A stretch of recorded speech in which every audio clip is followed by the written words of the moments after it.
Estamos gravando. Johnny 420. Esse é o nome artístico, né, cara? Eu acho que depois a gente pode começar pelo teu nome, né? É o meu nome, o que significa. Maravilha. Mas, cara, antes de tudo, te agradecer de coração por estar aqui de manhã, né? Hoje é terça? Hoje é terça? Hoje é terça, não tenho certeza. Terça-feira, 10h27 da madrugada. O Johnny funciona muito melhor da parte da tarde e toda a noite, madrugada, do que na própria parte da manhã. Então, esse esforço, já te agradeço desde já, E eu sempre agradeço uma coisa, porque a gente tá aqui com o único propósito de tentar ensinar alguma coisa para alguém, passar uma experiência, cara, um empurrãozinho, um carinho, um abraço, tipo assim, era isso. Que é o que normalmente que eu pelo menos pego, né, cara, de uma aula, do negócio, tu pega uma frase, tu pega esses livros que eu leio, não lembro do livro todo, eu lembro de uma coisa que mais me marcou. Então, só uma coisa, eu não leio muito livro, tá? Mas tenho muita história pra contar. Não. eu imagino, é por isso que tu tá aqui. Então, cara, de coração mesmo, eu acho que quando a gente abre mão do nosso tempo, que é tão precioso, né? E a gente não consegue comprar, né? Não compra tempo pra passar conhecimento pros outros. Cara, isso é de um valor inestimável, inenarrável. Agradeço também a galera do Estúdio ProHub, que realmente me chamou desde o começo, que quando eles inauguraram, o estúdio é aberto a locações, a galera que quiser chamar, que quiser ligar, enfim, sempre marco eles no meu Instagram. Eles têm o Instagram próprio deles, também é só chamar, que é para locação. 1001 versões aqui de como fazer o seu conteúdo. Vocês não estão enxergando aqui, gente, mas tem uma puta estrutura aqui em volta. Eu que sou filmmaker, trabalho com vídeo aí. Tá irado, né? Palmas, tá animal, velho, tá animal. Então, o cara poder chegar aqui realmente e se doar só pra conversa, não ficar preocupado, se tá gravando, se não tá gravando, o Vitinho que tá correndo por nós ali. Antigamente eu ficava preocupado, cara, será que tá gravando? E eu ficava olhando pro convidado, eu olhava pro computador, daqui a pouco aquele Zencaster parava de gravar, e eu não lembrava de onde tinha parado a conversa. Que horror. Moral da história aqui, ó, Flow, pode pá, te liga aí, estamos chegando. Tu fica diferente, né, Vitinho? Tem o cara que conhece as câmeras, já sabe que aquela ali é dele, tá ligado? Coisa boa. Grande beijo no teu coração desde já. Obrigado, Vinhas. Brigadão. Sou muito teu fã. Tá louco, é recíproco total. Demais. Por isso que a gente trabalha tanto junto, né, Tanto. É verdade.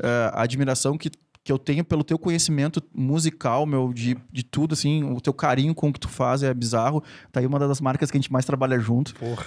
E, bem-vindo. Obrigado, meu lindo. Porra, obrigado aí, gente. Todo mundo que tá assistindo aí. Vai ser bom, hein? Vai ser bom ficar aí, porque tem bastante coisa. Hoje é revelações, cara. Hoje a gente vai mais fundo que o de frente com o Gabi. Ficar olhando pra esse cara aqui assim, ó. Olhando. Não vou dizer que dá medo, porque eu já me acostumei, mas você que vai vir aqui, te prepara. Assiste inteiro esse pra vir preparado. E tu aproveita, te inscreve no canal, segue no Spotify, curte isso aqui, porque ajuda o brother aí a chegar mais longe. Ativa o sininho. Tuas redes sociais, larga no começo tuas redes sociais pra... Cara, o Facebook tá abandonado, então eu não vou nem falar, né? Mas o Instagram, @Johnny420DJ. Eu vou soletrar porque todo mundo escreve errado Johnny, tá? É JOHNNY 420 420 ou 420 DJ, DJ. É um Instagram de DJ que tu vai entrar lá e vai ter outras coisas que não tem nada a ver com DJ. Tipo, eu filmando Vinhas. Então não faz muito sentido, mas a gente espera que... Mas tem tudo lá. Tem tudo lá. Espero que no decorrer da conversa comece a fazer sentido. Meu lindo, filho de quem? Nasceu aonde? Estudou aonde? Tem irmão? Não tem irmão? Pai de quem? Vamos lá. Então, cara, minha família, meu núcleo familiar é bem pequeno, Vinhas, assim, é muito maluco, assim, apesar de minha avó ter mais de 10 irmãos, assim, a minha família, a maior parte dela, ela é de São Gabriel, que é longe pra caralho, 5 horas daqui, quase lá em Ribeira. Conheço bem São Gabriel. E aí acabou que o meu núcleo familiar de Porto Alegre, ele é bem pequenininho, assim, sempre foi meio que resumido, assim, a minha mãe, meu pai, meu irmão, meu tio. Tem uns primos perdidos aí. Aí, tio, foi mal revelar aí, mas... Tem uns primos perdidos que eu nunca tive muita convivência, mas eu tenho muitos primos de segundo grau, assim, espalhados, que eu vou descobrindo ao longo da vida. E esse núcleo familiar, ele é pequeno, mas sempre foi muito forte, assim, né? Então, eu sou filho da da Ana Maria, que é uma advogada concursada pública, mas que minha mãe também meio maluca, assim, fez 3 faculdades, ela é advogada, mas fez comunicação social na época, que era jornalismo, tudo junto. E depois de anos sendo advogada e concursada pública da prefeitura, do município, ela entrou numa noia que queria ser médico, trabalhar com saúde, daí cursou enfermagem, tipo, já com seus 40 anos. Irado. E aí, quando tava quase se formando, encheu o saco e largou, mas ela tem praticamente uma enfermeira em casa quase formada, além de advogada. Meu pai já faleceu, mas meu pai, ele veio muito daquela época dos anos 90 do comércio, assim, então ele era vendedor, ele era da época muito dos livros das editoras, então ele sempre foi... Barça, Delta, sempre tive todas as enciclopédias em casa, na época que eu ainda lia. Fica livre que eu só tô abrindo aqui pra fazer uma história teu. Vai lá. E aí, meu pai era vendedor, por isso talvez acho que eu tenha herdado a articulação, assim, de conseguir me vender e fazer multiatividades, assim, sempre tomando a frente da minha carreira. O meu irmão, que seguiu mais a linha dele, também trabalha com comércio.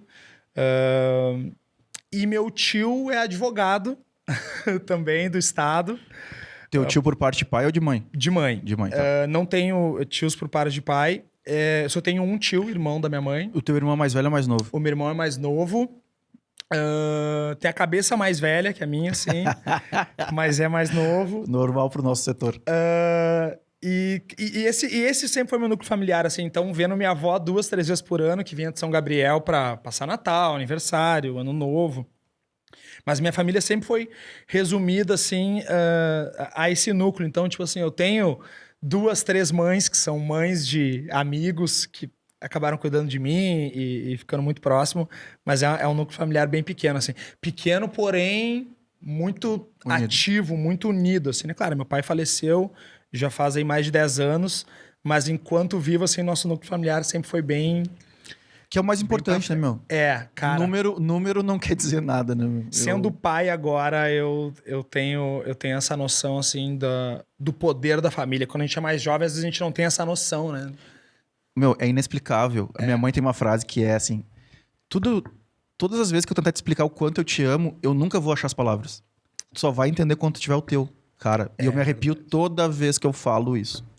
Porque é agora, né? Eu tô com um bebê de 4 meses em casa também. Bem-vindo ao clube. Exatamente. Meu, depois, eu te falei que a gente vai dar pulos. Conta pra galera ali, olha pra câmera e fala assim, quantos anos tem teu filho e quantas línguas ele fala? Cara, meu filho... Cara, o meu filho... Eu vou começar falando dele porque realmente é uma coisa... Tem muitas coisas impressionantes na minha vida que aconteceram, mas o meu filho é uma coisa que até hoje eu não sei explicar. Ele tem 5 anos. Desde que ele nasceu, ele é uma criança diferente. A gente foi em vários médicos investigar porque a gente notava que ele era diferente. Então, a gente foi desde psicopedagogas, psiquiatras, neurologistas, porque a gente sempre desconfiou que ele estava dentro do espectro do autismo. E depois de fazer um longo tratamento de 2 anos em busca de um diagnóstico, de um entendimento, depois de 2 anos o diagnóstico foi... Ele não tem nada diagnosticável, assim. E isso é o que mais impressiona, porque ele nasceu já muito diferente, com outros interesses. Ele começou a falar, ele tinha 3 anos. E quando ele começou a falar, ele começou a falar mais de uma língua ao natural, assim. Muito inglês, assim, de pensar em inglês. Sabe quando tu vê uma criança... Só que ele tem 5 anos, gente. Então, eu comecei a perceber que ele pensava em inglês e falava algumas coisas, algumas expressões. Ele sabe ler português, assim, desde os 13,5. Já lia palavras pequenas. E dos 13,5 aos 5, ele foi demonstrando aptidão a ler algumas coisas em chinês, grego... Cara, são tantas línguas que parece mentira se eu falar, sabe? Cara, o cara acredita vendo teus stories, que daí é ele falando e ele tentando explicar. E como é que tu acompanha isso, né? Cara, muito louco, velho. Ele fala um pouco de mandarim, árabe, eu não sei nem se chama árabe aquela língua, mas ele fala um pouco de russo. Alfabeto, ele sabe todos, assim, que letra é, sabe? E qual é a fonética, qual é o som. Então... Como cada alfabeto tem sua construção... Opa, desculpa aqui. Então, como cada alfabeto tem sua construção, ele estuda e lê por assimilação, assim. Ele olha as letras e sabe a fonética de cada uma e ele lê assim. Ele lê letra a letra e forma a palavra em outros idiomas, né? E de maneira muito simples, assim. Ele pega um bichinho de pelúcia que tem uma etiqueta em chinês e ele pega, dá uma estudada e... Cara, é quase inacreditável pensar que ele tá lendo aquilo, porque a gente coloca no Google Tradutor pra ver se tá certo. E, cara, 90% das vezes tá certo, cara. Isso é muito... Ele tem 5 anos, gente. Ele é muito impressionante, Sim, assim. Vamos começar... E como é que tu, né, meu? Como é que faz essa gestão? Cara, de muito difícil, assim, porque a gente... Escolinha, imagina na escolinha como Inclusive, a gente teve uma orientação médica de não reprimir isso, mas procurar não incentivar muito, porque ele precisa seguir uma linha padrão de aprendizado para ele poder se contextualizar dentro de uma sala de aula, para ele sentir a vontade de uma sala de aula com os amiguinhos, porque os interesses são muito diferentes, né? Filho, o que tu quer ver? Tu quer ver, sei lá, um desenho do Batman, do Super-Homem, ou tu quer ver uma aula de mandarim? Mas na hora, uma aula de mandarim, por favor, papai, posso ver um pouquinho de mandarim? E tu ouviste uma criança de 5 anos é muito absurdo, assim. Então ele... Em português, ele ainda tem uma dificuldade de se comunicar, às vezes de se expressar, de achar a palavra certa. E quando ele não acha, ele vai para inglês, assim, cara. E às vezes até para outra língua, assim, tipo grego. É que são muitas, realmente, agora eu não me recordo, mas são umas 7 línguas, assim, que ele... Domínio mesmo, assim, ele tem português e inglês, mas o resto ele arranha muito bem, assim. Cara, eu não sei nem por onde começar a explorar o potencial, né? E tentar manter... Difícil, cara. Pro guri não enlouquecer também, né? Exatamente, assim, e isso assusta um pouco, assim, né? Claro. Essa dificuldade, essa falta de habilidade social que ele tem, apesar de ele adorar criança. Ontem mesmo, a minha noiva, madraça dele, tava tendo que dizer pra ele, no coleginho, lá no Bom Conselho, estudando no Bom Conselho, Nicolas, menos, porque ele quer abraçar as crianças e dizer eu te amo, assim, ele é dessa geração meio cristal, que a galera chama, assim, então ele é meio que vegano por opção, por ele, assim, não come carne, não quer comer. Só uma salsichinha. Espero que a mãe dele não veja isso, mas ele vê no desenho, ele acha a salsicha legal. Mas, enfim, ele tem todo um outro... Ele é de uma geração, cara, que é tão difícil de entender, assim, pra nós pais, assim, que viemos de outra linha de raciocínio, que assusta um pouco. Mas ao mesmo tempo dá muito orgulho, né? Por isso que eu posto sempre no Stories, assim, porque realmente é impressionante, sabe? E ele é uma figura incrível. Ele tem um dialeto dele, um vocabulário dele, que eu acabo assumindo, eu e a minha companheira, a gente acaba assumindo e a gente fala na linguagem dele também, em casa, entre eu e ela, sabe? Então é sensacional, cara. Façam filhos. Façam, que vale a pena. Eu também, toda vez que eu vou falar com alguém que não tem, o cara tem que pensar 18 vezes o como falar. Porque não, é inexplicável. E, tipo assim, e nunca vai chegar a hora certa. Se eu ficar assim, cara, eu vou esperar a hora certa pra ter filho, porque daí eu vou ter uma casa, aí eu vou ter o carro, e aí eu vou ter um carro grande, e aí eu vou ter dinheiro, e aí eu vou ter eu não sei o quê. Cara, não vai chegar essa hora. Então, assim, cara... Loucura, cara, loucura. Depois, quando a gente chegar na parte da minha vida que o Nicolas nasceu, tem uma história muito maluca que eu conto pra vocês aqui de como eu recebi essa notícia, mas... gente, estamos só aquecendo. Toma tua água. E agora vamos voltar lá. Vê que dá o barulho, né? Olha só, vê se você escuta um barulho porque eu escuto no fone o barulho de descer na água aqui. Vamos fazer um teste aqui, ó. Consegue ouvir? Claro. Loucura. Cara, é qualidade, velho. Qualidade ao jabá aqui, ó. E aí, meu? Nasceu, foi estudar onde? Por quê? Tu lembra? Vamos lá. Cara, eu lembro de tudo, meu. A partir dos 3 anos da minha vida, eu lembro de praticamente tudo, assim. É bizarro, assim. Então vamos ter conteúdo pra caralho. Meu cérebro, não sei o que acontece com ele, mas eu lembro de tudo. Sinto até cheiro de algumas coisas, assim. Bom, nasci em Porto Alegre. Nasci no Moinhos. 10 e pouco da noite. Tem uma... velho. Tem uma curiosidade muito foda. A única vez que nevou em Porto Alegre foi quando eu nasci. Imagina como é que ficou a peca da minha mãe, assim. Porque, tipo... Porra... Porto Alegre, nasce o filho, ela já tá lá. E daí vai ser um belo episódio. Espero que, em 84, assim, eu espero que naquela época eu já tivesse ar-condicionado, alguma coisa quentinha, assim. Desculpa a ignorância, eu não sei se nos anos 80 já tinha. Mas, cara, disse que foi tão frio quando eu nasci. No dia seguinte nevou, assim. O Grêmio tinha sido campeão do mundo e aí eu nasci e nevou. Sério, gente, já nevou em Porto Alegre. Coloquem no Google aí, vocês vão ver. Tá. Pode botar ali, foi um dia depois que eu nasci. E aí nasci no frio bom, enfim, daí não lembro, né? Até os 3 anos eu não lembro. Mas, assim, quando eu começo a ter essas lembranças mais antigas, frequentei o jardim de infância ali, no Coleginho Margarida. Sempre fui meio maluco, assim, no colégio, assim, desde pequeno. Fui orador, inclusive, do jardim de infância. Lembro até hoje do juramento, que eu lembro mesmo, assim. O juramento era o seguinte, gente. 5 anos de idade, hein? Juramos ser sempre sapequinhas. Eu não vou aguentar. Não era tão difícil, né? Mas eu lembro até hoje. Cara, é bizarro.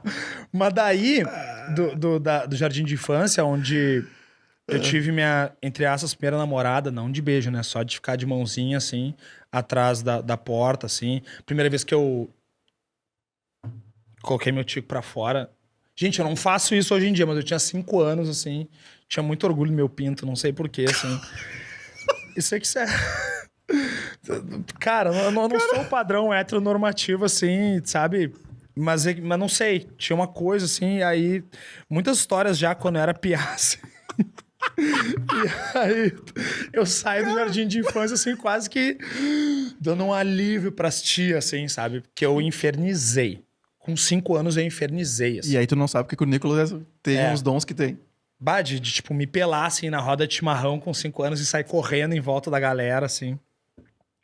Só reforçando, eu não faço mais isso hoje em dia, tá, gente? Eu não sei porque eu fazia, mas eu lembro de eu pelado no meio dos meus colegas quando eu tinha 5 anos. Mas foi tudo bem, assim, ótimas lembranças. Aí, daí que dá a virada. Acho que é a partir dessa saída, assim, eu tô no jardim de infância. E aí meus pais têm uma ideia. Já sei! Ele é meio diferentão, vamos botar ele num colégio diferente. E aí meus pais me colocaram num colégio que era, a gente chama de turno integral, ou semi-internato, que era um colégio que não existe mais em Porto Alegre. E ele era um colégio meio experimental. Era um colégio diferente. Por sinal, eu sou muito grato ainda. Desculpa, quantos anos menos teu irmão tem? Só pra eu saber Tem quando é que 3. Ah, tá, então ele entra Ele entra logo. depois. Ele entra logo, mas ele é... Ele entra logo, assim, depois nesse mesmo colégio. Era um colégio totalmente... Vinhas, assim, a loucura desse colégio, cara, pra tu ter uma ideia. Tu chegava com 6 anos no colégio, tá? A mãe, pai, né? Eu, no caso, eu ia de Kombi de micro, assim, era playboyzão. Mas o pai te deixava na entradinha do colégio e quando tu passava daquela porta, tu não imaginava o que tu ia encontrar do outro lado, porque não era um colégio normal. Se liga na fita, olha o que era o colégio. O colégio era o seguinte, cara. Tu chegava com 6 anos de idade, aí a professora te recebia, era turno integral, e tu recebia já de cara uma folha. O cara não sabia nem ler direito, então a professora te ajudava, e tu tinha que marcar nessa folha o que ia acontecer contigo naquele ano. Tu escolhia o que ia acontecer contigo aquele ano. Tu não era obrigado a fazer nada, tu escolhia. Então, assim, isso é a primeira coisa, é a folha, né? Aí dizia, bom, o que você quer fazer? Aí tinha lá uma caralhada de opções, cara. Quer fazer judô, quer fazer futebol, quer fazer vôlei, quer jogar xadrez, remo, balé, computação. Isso em 1991. Computação, cara, uma infinidade de coisas. Desenho. Tinha, assim, muitas aptidões e tu tinha que escolher 3 coisas, que eram fora a aula, pra tu fazer. Então tu chegava e escolhia... Como é que era o nome do colégio, lembra? São Manuel, Salesianos de Dom Bosco. Era tipo como se fosse um projeto experimental do Dom Bosco. Cara, o São Manuel não era atrás de uma igreja na Luca? Exatamente. Minha irmã estudou ali, meu. Cara, em 91, como acho que foi um dos primeiros anos que o colégio abriu, ele tinha um outro pensamento. Eu não sei como é que foi quando a tua irmã estudou, porque eu sei que ele foi se adaptando e ficando mais parecido com outros colégios depois de um tempo. Eu não sei se não deu certo, se só saiu louco de lá, mas tu recebia essa folha. Saiu louco que nem tu, tá tão bem, né? Pô, obrigado. Que isso. Aí Tu marcava esse lance nessa folha, beleza. Marcou a folha, já sabe o que tu vai fazer. Na época lá, eu lembro que uma das coisas que eu escolhi foi judô, e as outras eu fui mudando ao longo. Tu podia mudar se tu não gostasse. Então, assim, te confesso que isso é uma das coisas poucas que eu não lembro, assim, quais foram as outras atividades. Eu lembro que era judô, a informática, acho que eu não escolhi de cara, mas eu já troquei ali depois de algumas semanas. Devo ter escolhido judô, futebol e alguma outra coisa. É uma das poucas coisas que eu não lembro, mas depois eu sei que assim, passado, sei lá, um mês de colégio, eu escolhi realmente, daí eu fiquei com judô, com xadrez. É que eu fiz teatro também, enfim, mas judô foi uma das primeiras coisas que eu lembro, assim. Eu troquei algumas vezes de atividade. Mas logo depois... Xadrez já é diferente nessa idade, né? Xadrez cara, era sensacional. Tinha música também. Eu fui quase colega do Lucas da Família Lima. Ele era uma série a mais que eu, assim. E aí, eu lembro que eu entreguei essa folha, beleza.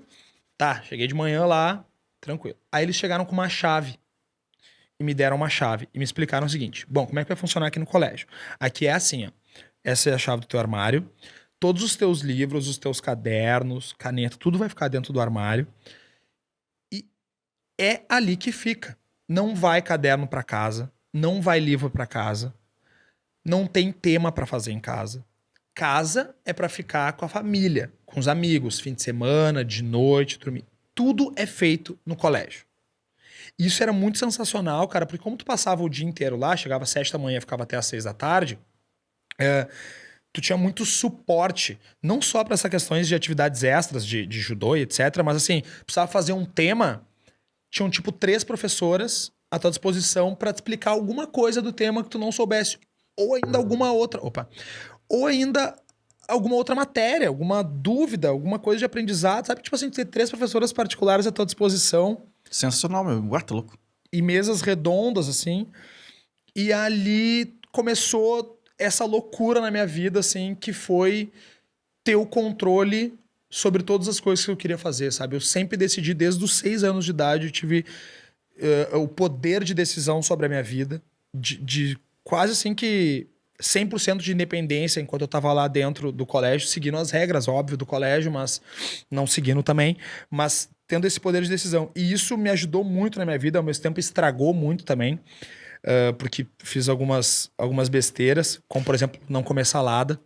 Tá, mas, meu, é que a besteira e o erro é o que te constrói, né, meu? Se tu só acertasse, não ia estar preparado. Não ia estar preparado para a vida, que a vida não são só acertos, né? Exatamente. Mas, por exemplo, um grande erro que eu cometi lá é que eu, com 6 anos, eu podia decidir o que eu queria comer. Entendi. Sim, pagou a conta até hoje. Tô pagando a conta até hoje, entendeu? Então, tu imagina uma criança de 6 anos, se ela chega num colégio que tem um buffet, bem americano, assim, aquele colégio americano, tem um buffet com um monte de coisa que tu pode escolher, e tu chega no colégio e tem, sei lá, batata frita, ou purê, ou lasanha, ou qualquer coisa assim, dessa que é... E tem lá as legumes, as verduras. Cara, eu simplesmente passei, assim, os 2 primeiros anos de colégio sem encostar em absolutamente nada de legume e de verdura. E como eram muitos alunos, o colégio demorou 2 anos pra perceber que eu fazia isso. Uhum. Porque eu já me articulava com a... Tipo, não, mas e o legume? Não, amanhã eu pego. E ia desdobrando, assim, né? E, moral da história, gente, até hoje eu tenho paladar infantil. Eu que te acompanho um pouco mais, eu sei qual é que é. É bizarro, assim. O que é paladar infantil, tá? Vocês vão ver que eu sou esquecido. Agora vocês vão começar a entender minha família e meu filho, tá? Eu sou completamente ao contrário do meu filho. Eu sou 100% carnívoro. Minha refeição, basicamente, é carne, todos os laticínios, farinhosos, arroz, grãos, todos eu como, assim. Muito salgadinho. Agora até que eu parei. Sim. Mas, basicamente, eu não como legume nem verdura, assim. Eu como ervilha, milho, batata, tipo, raízes, assim, aipim, e é só. Mas eu como ketchup. Mas a galera se apavora muito. Tá, mas o cara não come nenhuma fruta, velho. Cara, se eu precisar, se eu estiver morrendo, souber que minha vida vai depender disso, como. Por enquanto, tô legal. Por enquanto, tô legal. Mas tomo suco de uva. Mas, tipo assim, ó, eu sou um cara Eu gosto muito assim, não, eu não como nada de fruta, salada e tal, mas não, ketchup ketchup é fera. suco de uva. Não tomo café também, por exemplo, eu sou do time do Nescau. Eu realmente tenho paladar infantil, sabe? Se você não sabe o que é isso, é meio bizarro, assim. Deixa eu mandar um abraço pro Dudu Cabral, que também tem esse paladar aí. Salve, Dudu, tamo junto. São 30 anos de paladar infantil. Então, o colégio ele permitia que tu tivesse assim essa possibilidade de escolha. Então, fiz algumas escolhas certas, outras erradas. E esse colégio, assim, acho que essa possibilidade de tu ser independente, essa foi a base para basicamente todas as coisas legais e não tão legais que aconteceram na minha vida. Perfeito. Tu fica lá o tempo todo, até o terceiro ano? Não, eu fico lá até a 5ª série, mas parece que se passaram 10 anos, assim, da 1ª à 4ª série, porque era muito intenso o colégio, assim. Coisas quase que... Cara, parece mentira, velho, deixa eu te contar. Te juro, Não, parece então, mentira. a gente tá aqui pra Parece isso. mentira, Cara, é tanto orgulho da minha vida, assim, obrigado, mãe e pai. Pra ter uma ideia, esse colégio, ele era tão maluco que, assim, beleza, o cara fazia suas atividades e tal. Aí, como tu tinha uma certa liberdade e a galera já não era muito certa, um episódio, por exemplo, tá? Maluco. Gente, por favor, tá? Eu era criança. Cara, depois de ficar pelado no maternal, a licença poética acho que ela já foi criada. Imagina assim que... foi tudo culpa de um uruguaio, te juro, assim. Entrou um cara uruguaio na minha turma e ele era um pouco mais velho. Ele era, tipo, uns 2, 3 anos mais velho, tá? Isso na 3ª série, que é basicamente quando começaram a acontecer todas as coisas. Meu primeiro soco na cara, meu primeiro beijo, meu primeiro contato com coisas de pessoas mais velhas. O que esse cara trouxe? Esse cara ele era tão pra frente, assim... pra frente, que ele já tinha, tipo, umas revistinhas pornô, assim. Tipo, ele era mais velho, uruguaio, outra criação, né? Então, eu absorvi algumas coisas de adulto ainda como criança e ainda tendo atitudes bem infantis, eu atirava... a gente chamava de bigorna na época, mas era um matilho, uma borrachinha com um papel dobrado e isso virava uma espécie de estilingue. E eu fazia isso nas meninas. Ah, cara, sabe como é que é aquela rivalidade? Cara, menino e menina. Assim... Tu fica na tua defensiva, vamos dizer assim, de politicamente correto que tu quiser seguir. Por mim, não precisa seguir nenhuma aqui. Então era isso mesmo, tá? Eu atirava o bagulho nas minas mesmo e é real, tá? É isso, não me orgulho, mas enfim, fazia isso. Aí, beleza. Quando o coordenador do colégio descobriu que eu fazia isso, ele ficou muito, muito de cara, assim. E ele era um cara mais truculento, assim. Aí ele pegou um dia, essa primeira história é muito louca, assim. Muito louca. Aí ele pegou e viu que a gente fazia isso, ficou nos estudando, eu e esse cara uruguaio mais velho aí. Vocês eram da turminha do fundão já, né? Da turminha do fundão, enlouquecendo todo mundo, mas sempre tirei notas boas, assim. E aí o cara me pega um dia no recreio, pega a gente pelo braço, descobre que a gente tá fazendo isso, a gente tava machucando as meninas, assim, claro, sem a intenção de machucar, mas machucando. Tava implicando. Implicando. E, cara, o cara nos leva pra uma salinha, nos tranca na sala onde ficavam as redes de vôlei, os bagulho de ping-pong. Sim, um almoxerifado qualquer. Um almoxerifado. Tá, ele não nos comeu, gente. Não, esse é assunto sério, né? Ufa. Mas eu poderia ter sofrido abuso. Não foi o caso. Mas ele nos levou e lá dentro ele me deu um discurso dizendo que aquilo era errado, que não sei o quê, e que a gente tinha que sofrer na própria pele pra aprender. Ele pegou o lance das borrachinhas e pegou todas que a gente tinha e atirou na gente, nas nossas pernas, em tudo. E também, eu não sei se isso é coisa da minha cabeça, pode ser que eu esteja inventando, mas eu tenho essa memória, e a gente sabe que quando a gente é pequeno, algumas coisas a gente vai criando e pode nos pregar peças, né? Eu tinha 8 anos. Mas pelo que eu me lembro, ele pegou uma redezinha e queimou a ponta e deu assim no nosso canela, na perna, assim, nossa coxa, assim. E eu saí de lá meio rindo. Eu confesso, não fiquei traumatizado, nada. Mas eu saí rindo e fui contar para um colega meu, que era carioca, por sinal. E aí, esse meu colega, que ele era ele era filho de pais petistas. A gente estava em 93, aquela coisa, o Lula crescendo nas pesquisas, mas ainda não conseguia ser presidente, e daí a gente teve bem o lance também do Collor, que teve o impeachment, etc. Então, os pais deles já eram muito engajados com essa coisa política. E eu contei pra ele que isso tinha acontecido, e ele, como já tinha algum... Pra te ver que uma galera era meio maluca, 8 anos de idade isso.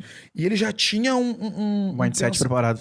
um mindset preparado. E aí, cara, lá no colégio, naquela época, tinha muita revista Istoé e Veja e etc. E muita charge de política, que a gente não entendia muito bem, mas já eram uns desenhos engraçados, assim, com os políticos já com umas caras estranhas e tal. Meu, não é que a gente pegou, se reuniu nós três, reunimos, tudo isso com 8 anos, reunimos mais pelo menos uns 15 alunos e formamos um comitê sem ninguém saber disso. Fizemos uns cartazes, porque nesse colégio a gente tinha uma sala de artes no turno inverso, liberado com cartolina, revista, cola para fazer o que quisesse. E a gente pegou e fez um monte de cartaz dizendo: existe uma coisa no colégio, um complô, um segredo que você precisa descobrir, tipo assim, criamos todo um lance, assim. Quem são os culpados? A diretora, o GR, que era o coordenador, o faxineiro, a psicóloga. E fizemos todo um lance, assim, como se fosse um jogo misturado com um protesto, uma coisa, assim, muito maluca. E eu peguei e peguei esses cartazes e a gente espalhou pelo colégio, esses cartazes. E uma coisa muito politizada, assim. E eu coloquei um por debaixo da sala da diretora, dizendo quem é culpado, ela ou não sei o quê, e tudo nisso, né? E aí, cara, aconteceu todo esse lance, essa movimentação. Imagina crianças de 8 anos fazendo isso e tá, o que é isso? Como que tá acontecendo? Só que até eles se ligarem quem que era, quem que tava acontecendo, passou de um dia pro outro. Cara, nesse um dia pro outro, pra vocês terem uma ideia, já se articulou desse meu amigo que já tinha computador em casa, isso em 93. O cara imprimiu aquelas folhas blocada, assim, que era a impressora matricial. Ah, que vai puxando. Vai puxando, era tudo junto. O cara fez uns cartazes, tinha uns furinhos, assim. Isso em 93, gente. Fez umas folhas escrito fora GR. E, enfim, algumas frases, assim, de efeito que ele devia ter ouvido o pai dele falar, alguma coisa, meio misturado com política. E, cara, a gente reuniu essas 15 pessoas e simplesmente a gente se levantou da aula com 8 anos. Paramos a aula no meio, descemos no pátio, fizemos uma passeata só com alunos com 8 anos. Fora GR, não sei o quê. Meio que tentando imitar essa coisa do Collor, não sei. Imagina isso no colégio, velho. Crianças de 8 anos. Quase inimaginável. É quase inimaginável, é meio absurdo. 8 para 9, assim. E aí a gente faz isso, dá um auê no colégio, chamam todos os pais, chama todo mundo e vira um bolo. E aí vem à tona a história. Então tu imagina que com 8 anos para 9 a gente já tirou um cara do colégio, assim, um funcionário, porque ele fez muito errado, óbvio, ele jamais poderia ter feito isso com nós crianças. Só que a história é tão maluca da minha vida, cara, que isso só aconteceu, esse troço, só realmente isso explodiu porque dali uns 3 meses antes, quando esse cara já nos estudava e ele já demonstrava que ele ia nos pegar, sabe? O cara vai dando aviso. Vocês vão... Então a gente já tinha meio que, eu não vou dizer ódio profundo, mas dentro da nossa cabeça, onde a gente era super-herói, etc., a gente já tinha uma rivalidade com esse cara. E aí esse gurizão uruguaio mais velho, e um outro guri que era uma série abaixo, a gente já tinha um pensamento que nós éramos ninjas, a gente botava o moletom na cara, no colégio. E tudo certo pra idade. Tudo certo pra idade. Ninjas, e a gente tinha um pacto, nós três, que a gente ia acabar com o GR. Então, sabe, tudo só que realmente isso culmina tudo com o fato de que quando a gente faz esse pacto, cara, 1 mês depois, é bizarro isso, cara. É bizarro que a minha... Respira, mano. Nem... A história desse cara, era o Vitor, o nome dele. Esse cara teve meningite e morreu, velho. Então, chega a ser meio bizarro, assim, porque quando tu tem 8 anos e tu tem um trio de amigos, assim, sabe? E acho que essa foi a minha primeira perda, assim, que eu tive muito forte, assim. E a gente fez uma promessa pra ele. Tu entende? A gente prometeu que a gente ia acabar com o Jerry, que era o cara. E aí, quando o cara vem a falecer, eu e o Guilherme, a gente se vê numa situação assim de, tipo, a gente precisa acabar com o GR. E aí, logo depois acontece isso do cara nos levar pra uma sala, tu entende? E nos bater, entre aspas. Nem doeu, na real. Vou falar a verdade, não doeu. Mas, meu, é que não... É inexplicável. Ainda mais hoje em dia, eu tô sendo pai. De repente, eu vinhas de 1 ano atrás não entendesse tanto. Agora, se eu penso que alguém colocou meu filho numa sala, cara... Não, imagina tudo. Mas se eu te conheço, vinha tu ia voar em cima do cara. Não ia sobrar nada. Ele vai ter que se explicar no mínimo. No mínimo, tu ia largar ele no quartel, na prisão do quartel lá, sei lá, entendeu? Mas... Então, assim, cara, me chama. Deixa que eu corrijo meu filho. Exatamente. Então, cara, o cara morre, velho. A gente fez uma promessa pra ele. Olha que coisa maluca, meu. Eu tive meu primeiro contato com o falecimento de uma criança com uns 8 anos, e aí tem a promessa, e daí acontece esse lance e a gente tira o cara. Então, tu imagina como é que foi a sensação após ele realmente ser demitido pra nós que tínhamos feito a promessa pro guri que morreu. É quase história de filme, assim, cara. Sim, sim. É maluco, assim. E dali, nesse ano, a partir desses acontecimentos, a gente fica muito conhecido no colégio. Muito, muito, muito, muito, assim, muito. Todos os pais sabem quem nós somos, os 10, mas principalmente os mandantes, assim. Sim, sim. Eu, esse guri uruguai, que é o Guilherme, por sinal ele é punk. Hoje em dia ele tem 40 anos e ele é punk. Punk rico, mas punk. Aquela coisa, né? A gente sabe como é a dualidade, né? Mas punk mesmo, assim, de protesto, de fazer zine, enfim. E aí, cara, a gente fica meio famoso no colégio, assim. E aí a gente começa a colher os frutos, né? Aí dei meu primeiro selinho na Vanessa Testão. Tu lembra? Cara, eu invejo tu e o Boca, assim, essas memórias, o Boca também é outro cara desgraçado, nem a pau. Com 9... Vou lembrar o nome de alguém. Com 9 anos começa despertar aquela coisa, né? De as meninas, o mesmo ano que elas eram nossas rivais, elas passam a ser o objeto do nosso desejo, assim. Só que nós éramos crianças, então foi o ano também que eu dei o primeiro beijo na Vanessa Testão, e ela era uma menina super bonita no colégio, assim, e foi no Verdade ou Consequência, aquela coisa que ninguém pede verdade, é só consequência. E foi o primeiro ano também que eu tomei um soco na cara, meu primeiro soco na cara. Então, isso por quê? Porque eu dei um selinho na Vanessa Testão e o João, que era o cara que era meio affair dela, nem se beijavam nada, tá? Eu beijei muito antes ela do que tu, João. E o cara ficou de cara, ele já tinha seus 10 anos, e me pegou na sala do judô e deu um murrão na cara, assim, que eu voei. Foi a primeira vez que eu tomei um soco na cara, assim. Foi minha primeira briga. E a partir daí, então tu imagina assim, tudo num ano. Começa a ferver toda a vida com 8 anos de idade. E a partir dali começa um senso de rebeldia vindo. Isso que eu ia te perguntar, como é que foi em casa isso? Com o teu irmão, com a tua mãe, como é que repercutiu em casa? A minha mãe sempre me apoiou de forma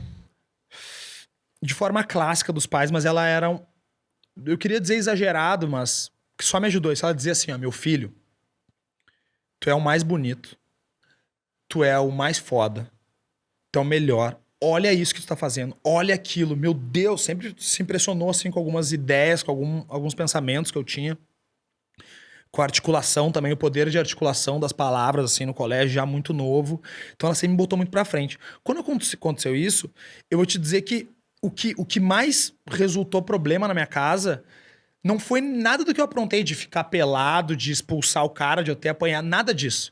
O que mais preocupou com ela foi que, como eu chamei muita atenção no colégio, ela descobriu que eu não comia verdura e legume.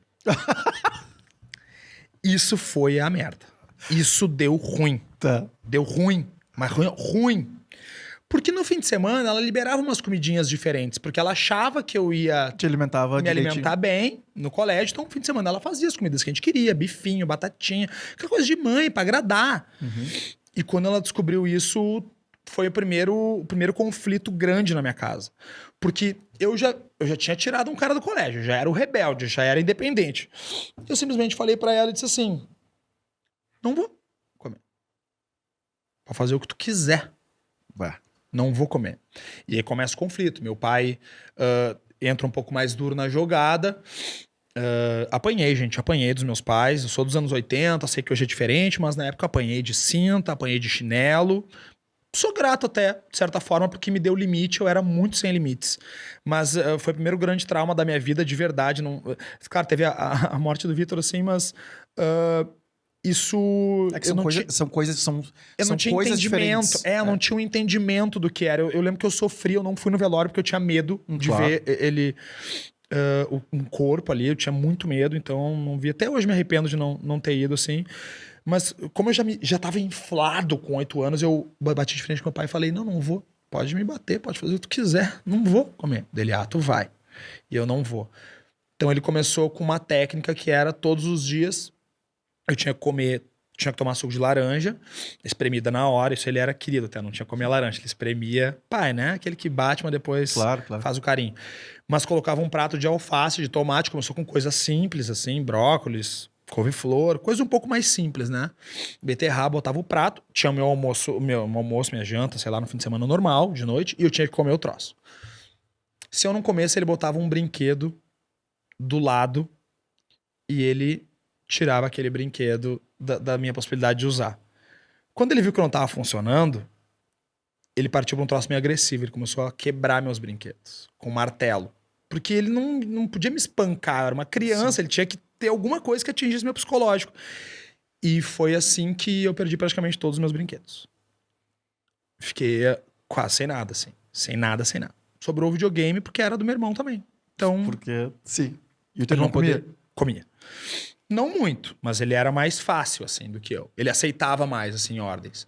E eu passei a não aceitar ordens. E aí, cara, essa coisa da rebeldia, ela começa a surgir, mas sempre na dualidade, assim. Ao mesmo tempo que eu era um cara muito rebelde, eu abraçava muito minha mãe, meu pai dizia que amava muito eles. E eu era muito de dar risada, de engajar, de ter muitos amigos sempre. Então, sempre foi essa coisa, assim, o rebelde, mas queridão. Mas, normalmente o cara que tem opinião forte, ele não é um cara de coração gelado. Ele só tem opinião forte. Mas que é difícil, ainda mais no começo, né, cara? Eu agora vou fazer 40 anos esse ano, e eu vejo o quanto eu quebrei cabeça, mas do mesmo jeito que tu fala das chineladas, assim, cara, eu sou grato também, porque eu tenho certeza que foi nessas épocas mais duras da minha vida que eu mais bati de frente com as coisas. Eu tenho uma cena dessas que não é nem comida, é com...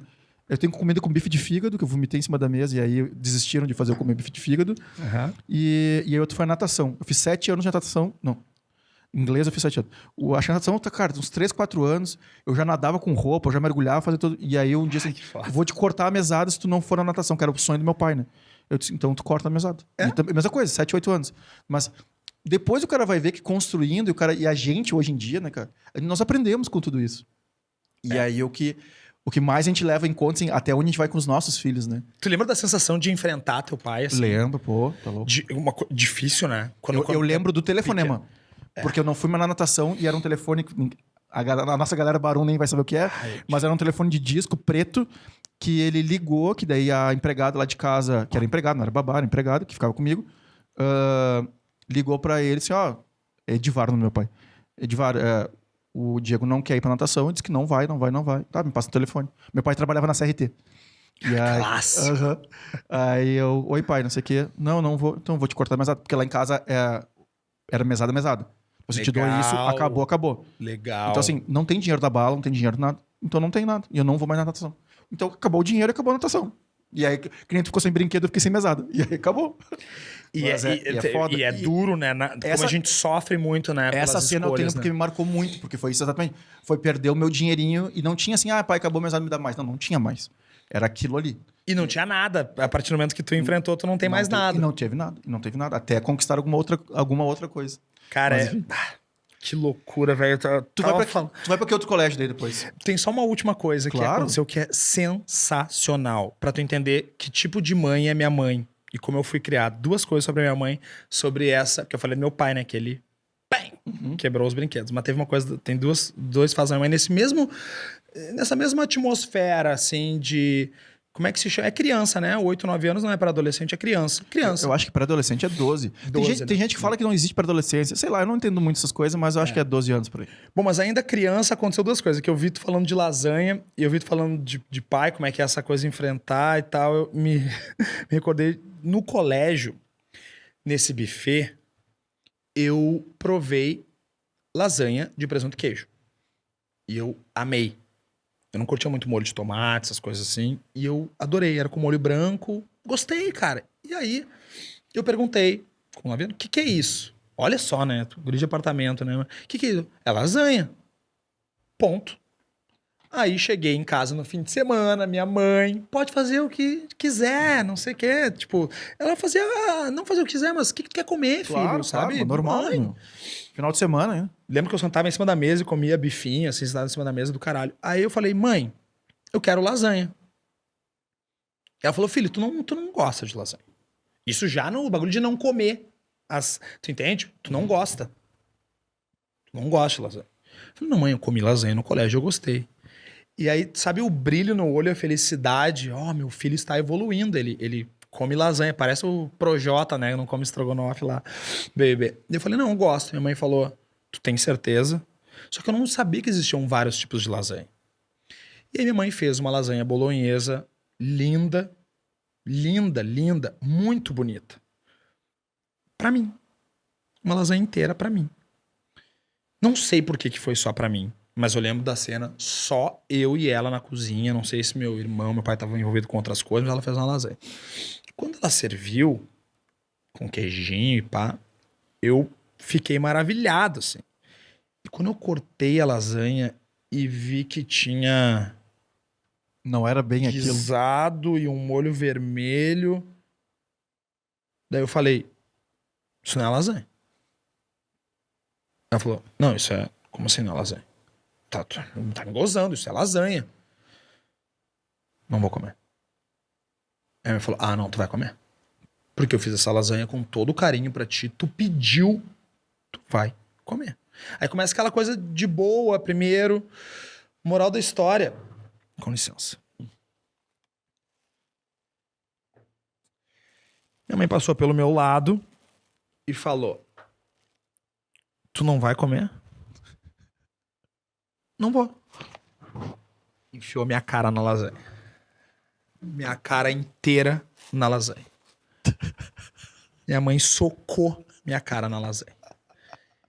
Fez eu comer apertando minha cabeça na lasanha.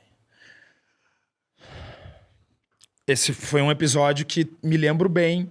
Não me traumatizei, não, assim. Mas não gostei muito do gosto. Confesso. E minha mãe tem é que a gente leva os pais a um nível de estresse magnífico. Minha mãe é maravilhosa, maravilhosa. Mas ela é dura. E aí, com essa coisa da rebeldia, de já não saber mais o que fazer, e minha mãe não queria bater. Meus pais não... Era sempre a última opção, chinelada. Mas que eu era descontrolado, gente. Eu era descontrolado. Eu fazia umas coisas, botei fogo no prédio uma vez. É descontrolado. Botei fogo no meu condomínio. E imagina que eu poderia ter feito, sou um idiota. E quando ela viu que não adiantava mais bater, não sei o que, ela criou um castigo sensacional. Não façam isso com seus filhos. Que o castigo era o seguinte. Tinha um freezer do lado da porta e ela dizia assim, ó. Castigo. O que era o castigo? Ficar de pé do lado do freezer com o braço levantado 20 minutos. Gente, vocês acham que é fácil?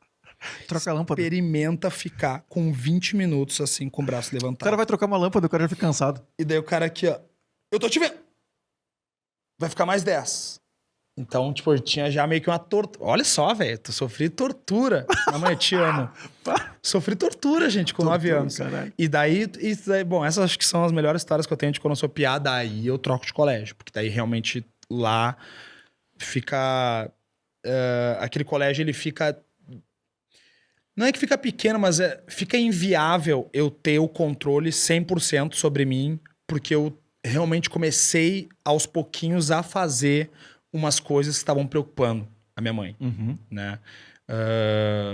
Demais, assim. Tipo, e meu irmão começou a pegar coisas também, tipo, de pegar uma moto, uma mobilete no prédio, abrir o compartimento de gasolina e socar areia dentro. Aí tá um pouquinho demais. Tipo, Que não era tua, no caso. Que não era eu, era meu irmão, mas meio que por influência minha, tipo, dos meus amigos chegavam... Sim, não, mas a moto não era de vocês. Não, a moto não era nossa.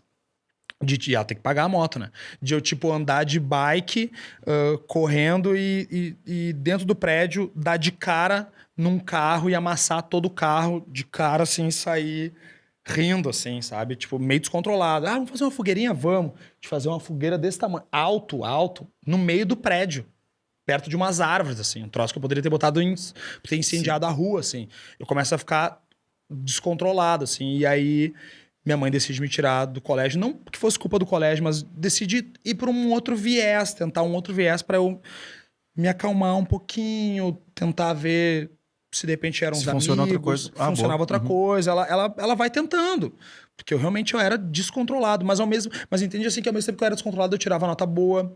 Eu abraçava todo mundo, eu era muito querido pelos meus amigos. Nunca foi respondão. Nunca falei palavrão pra minha mãe. Nunca. Essa coisa que cala a boca. Mas, meu Deus! Mandar meu pai e minha mãe calar a boca, que nem eu vejo alguns jovens fazendo. Gente, isso é inviável. Não. Nem passa pela cabeça. Se eu fizesse isso, eu ficava, sei lá, sem dente. Eu sou, eu ia ter chapa. Lá em casa seria a mesma coisa. Então... é isso, e daí, enfim, eu sou louco, eu vou contando um monte de coisa. Faz, e daí eu troco de colégio, o que eu isso falo aí. agora? É isso aí. Troca de colégio por isso, exatamente isso aí.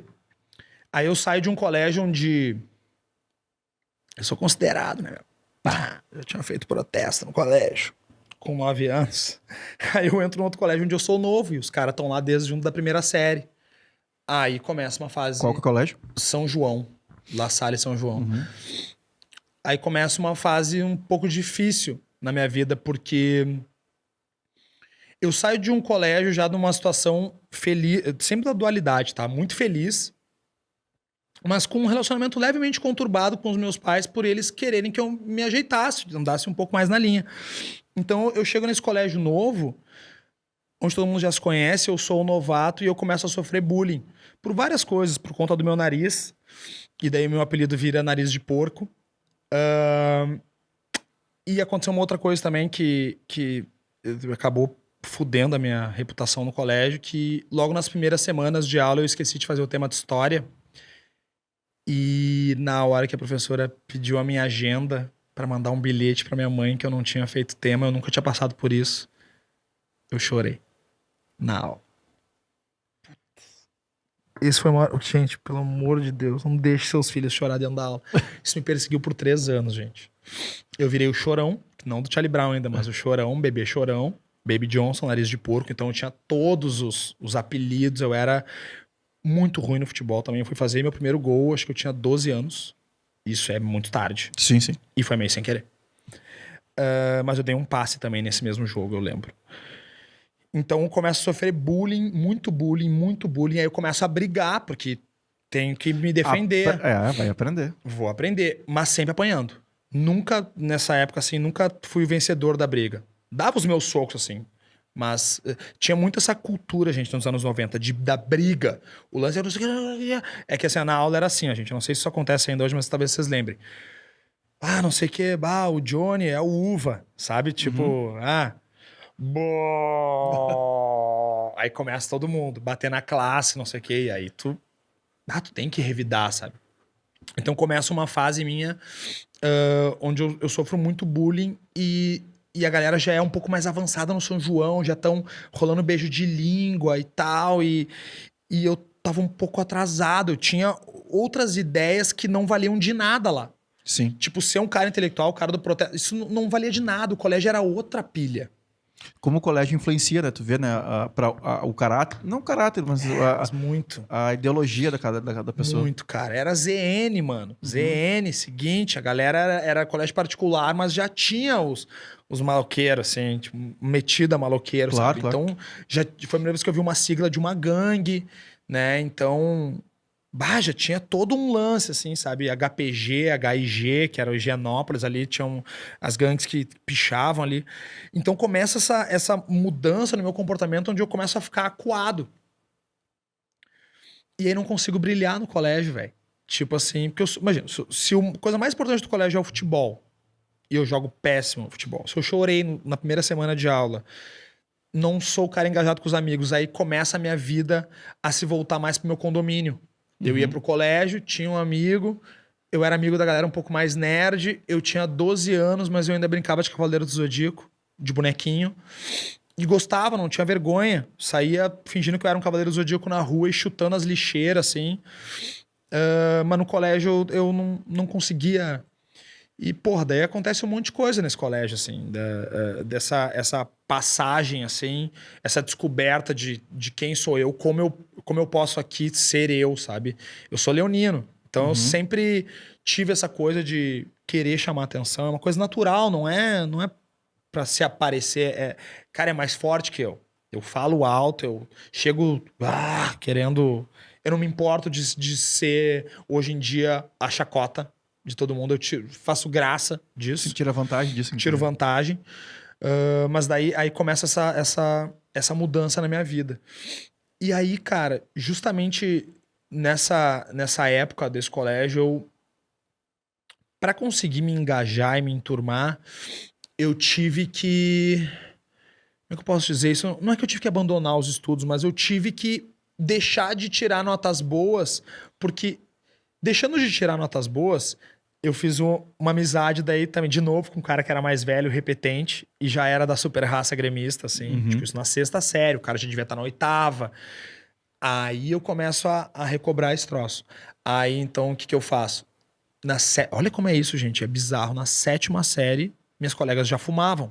Em colégio particular, elas tinham as Vitor Hugo e tal, e já fumavam, e eu, daí eu começo realmente a transição daí pra eu virar quem eu sou, assim, porque aí eu me escondo dentro de uma sala de aula um dia na hora do recreio, que eles chaveavam a sala, eu não vou pro recreio, eu nunca contei isso pra ninguém, e aí eu mexo, nunca contei mesmo, e aí eu mexo na bolsa de todas as minas, e aí começa a haver um desvio de conduta minha, assim, tipo, eu roubei cigarro da bolsa das minas e roubei umas fichinhas de ônibus também.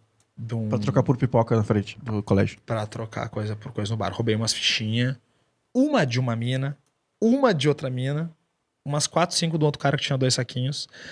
Então eu começo a fazer coisas erradas de verdade. Antes era uma coisa desafiadora. Aí eu começo realmente a fazer coisas erradas, Vinhas. Erradas, assim.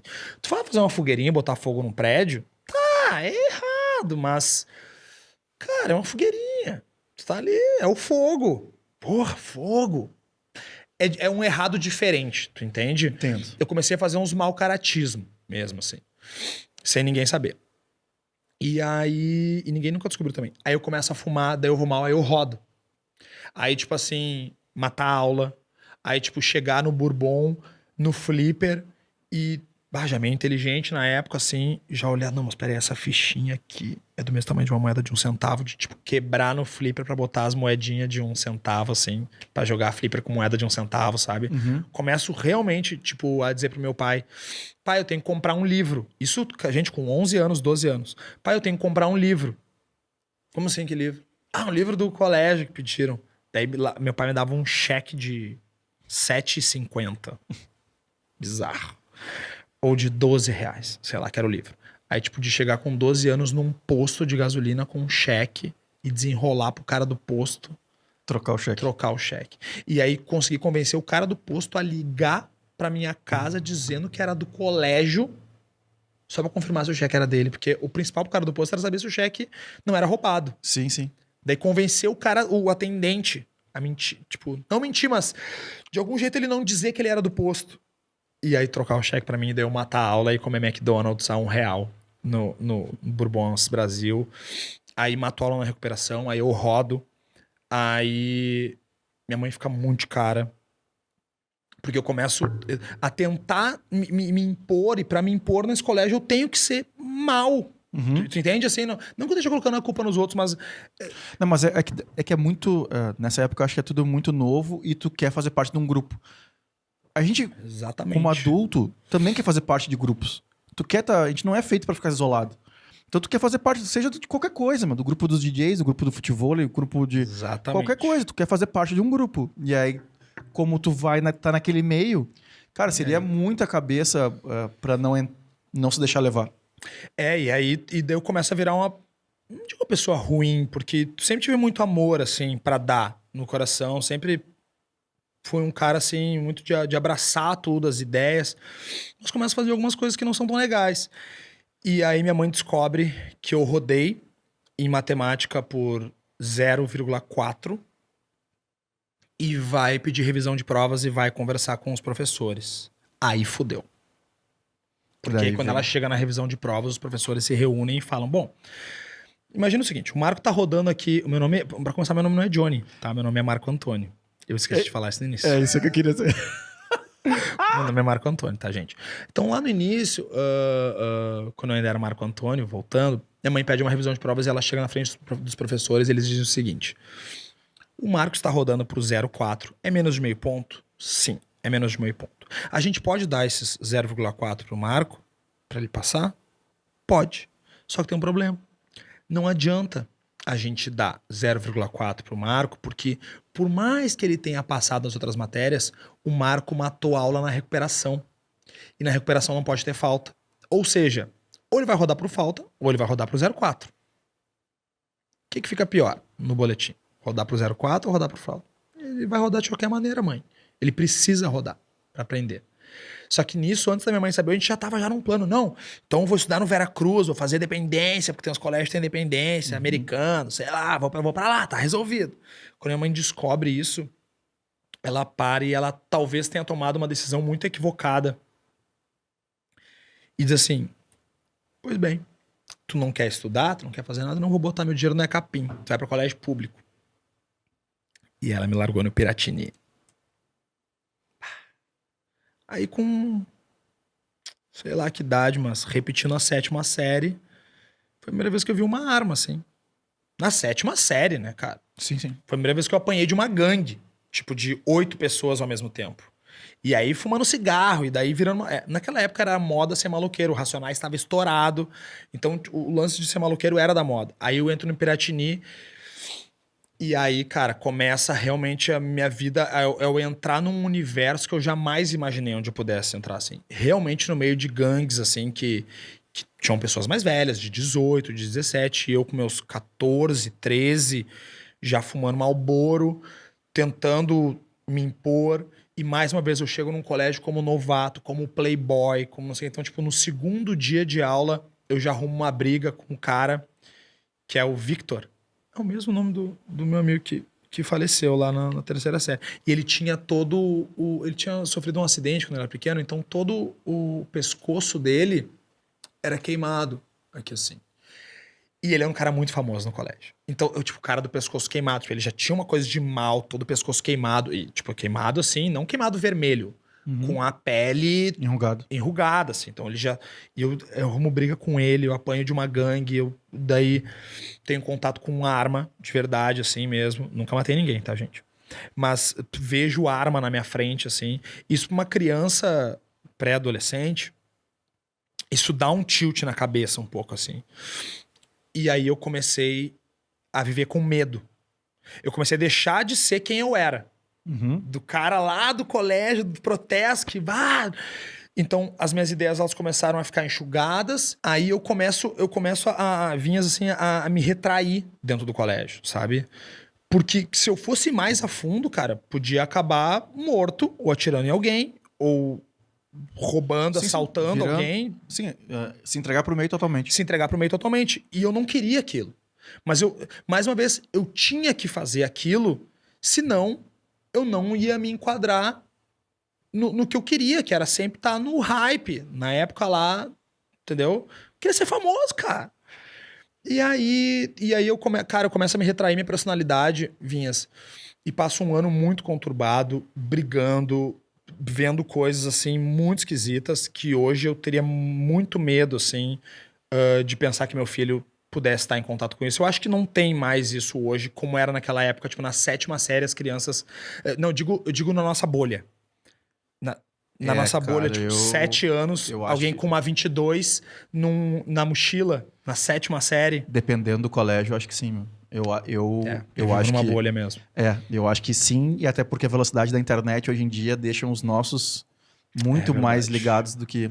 Eu acho que o risco ele é maior hoje em dia, por causa da internet. Mas E aí, aí? começo a me retrair, mas começo a dar pequenos passos de uma reversão mais pro final do ano, onde meus braços começam a se ajustar um pouco melhor, porque eu fiquei com o braço muito grande, então eu ficava assim, com o cabelo meio estranho, sabe? E ao mesmo tempo que eu andava com a galera do mal, na rua, tipo, os caras me assaltavam à torta e à direito, assim. Tipo, queria me roubar, me roubavam. Qualquer um, não tinha, nunca tive chance de revidar, assim. Na briga eu ia apanhar, com certeza.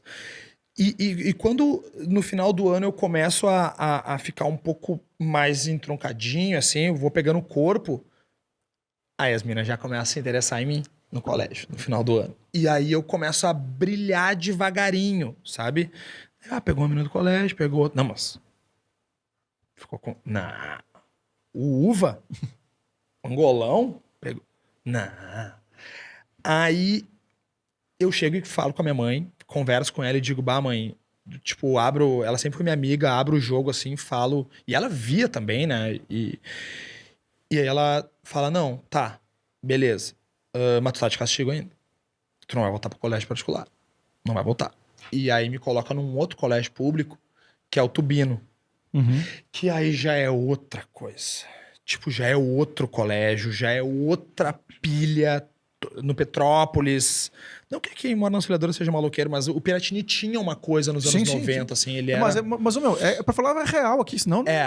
Não, ele tinha... gente, só maloqueiro brabo, entendeu? Arma, drogas, racionais, pegando, rap, e isso aí, briga, porrada, todos os dias, sangue, quebrar dente, e tudo isso na 7ª série, gente. Já, os caras eram muito à frente, assim.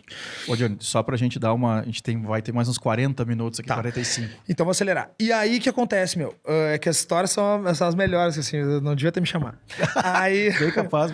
Aí eu vou pra esse colégio diferente, onde todo mundo é da paz, todo mundo é tranquilo, eu me dou com os nerds, e pá, e tudo certo, e aí eu tenho uma namorada.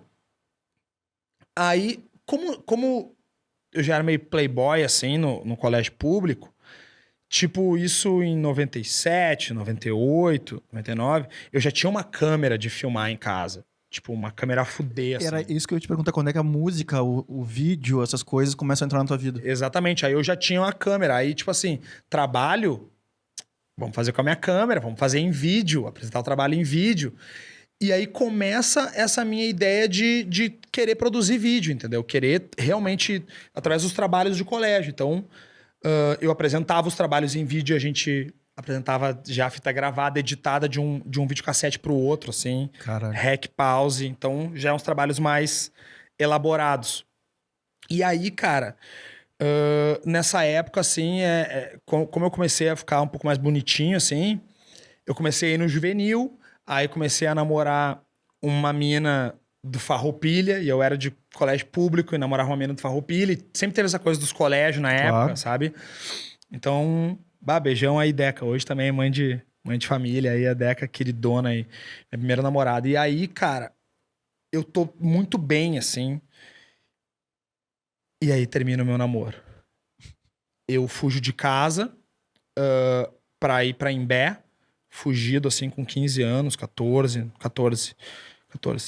anos. Eu fugi de casa um dia, porque eu não podia ir sozinho pra praia, peguei um ônibus, fui pra Imbé e passei um fim de semana inteiro fugido de casa e meus pais apavorados atrás de mim. Pra ir ver a adega. Isso porque eu tava de castigo, eu não podia ir pra... Cara, daí, enfim, muitas histórias. Mas eu fiquei de castigo um verão inteiro, tá? E aí eu fugi de casa pra ir pra praia, pra ver minha namorada. E no último dia que eu tô fugido lá, quando meus pais descobrem onde eu tô realmente, porque eu inventei todo um plano e uma secretária eletrônica, eu tô aqui, eu tô lá, enfim. Nesse dia, a minha namorada termina comigo. Eu fugi pra ver ela, só que como ela tava com a melhor amiga dela, eu infernizei ela, porque eu queria ela pra mim, aquela coisa de sugar o tempo, ela termina comigo porque eu tô afetando a amizade da melhor amiga dela. E aí, Vinhas, a minha cabeça, a primeira desilusão amorosa, ela explode. Minha cabeça explode, velho. E eu não sei o que fazer. O que eu faço? Eu simplesmente entro pra dentro da MTV. Pra dentro. Sabe que assim, ó, 24 horas assistindo MTV e eu começo a fazer as minhas primeiras... Porque eu já fazia mixtape em fita cassete, quando eu era bem piá. Eu já gravava do rádio e fazia as minhas mixtapes. Todo mundo fez isso. Mas daí eu começo a fazer mixtape de clipe.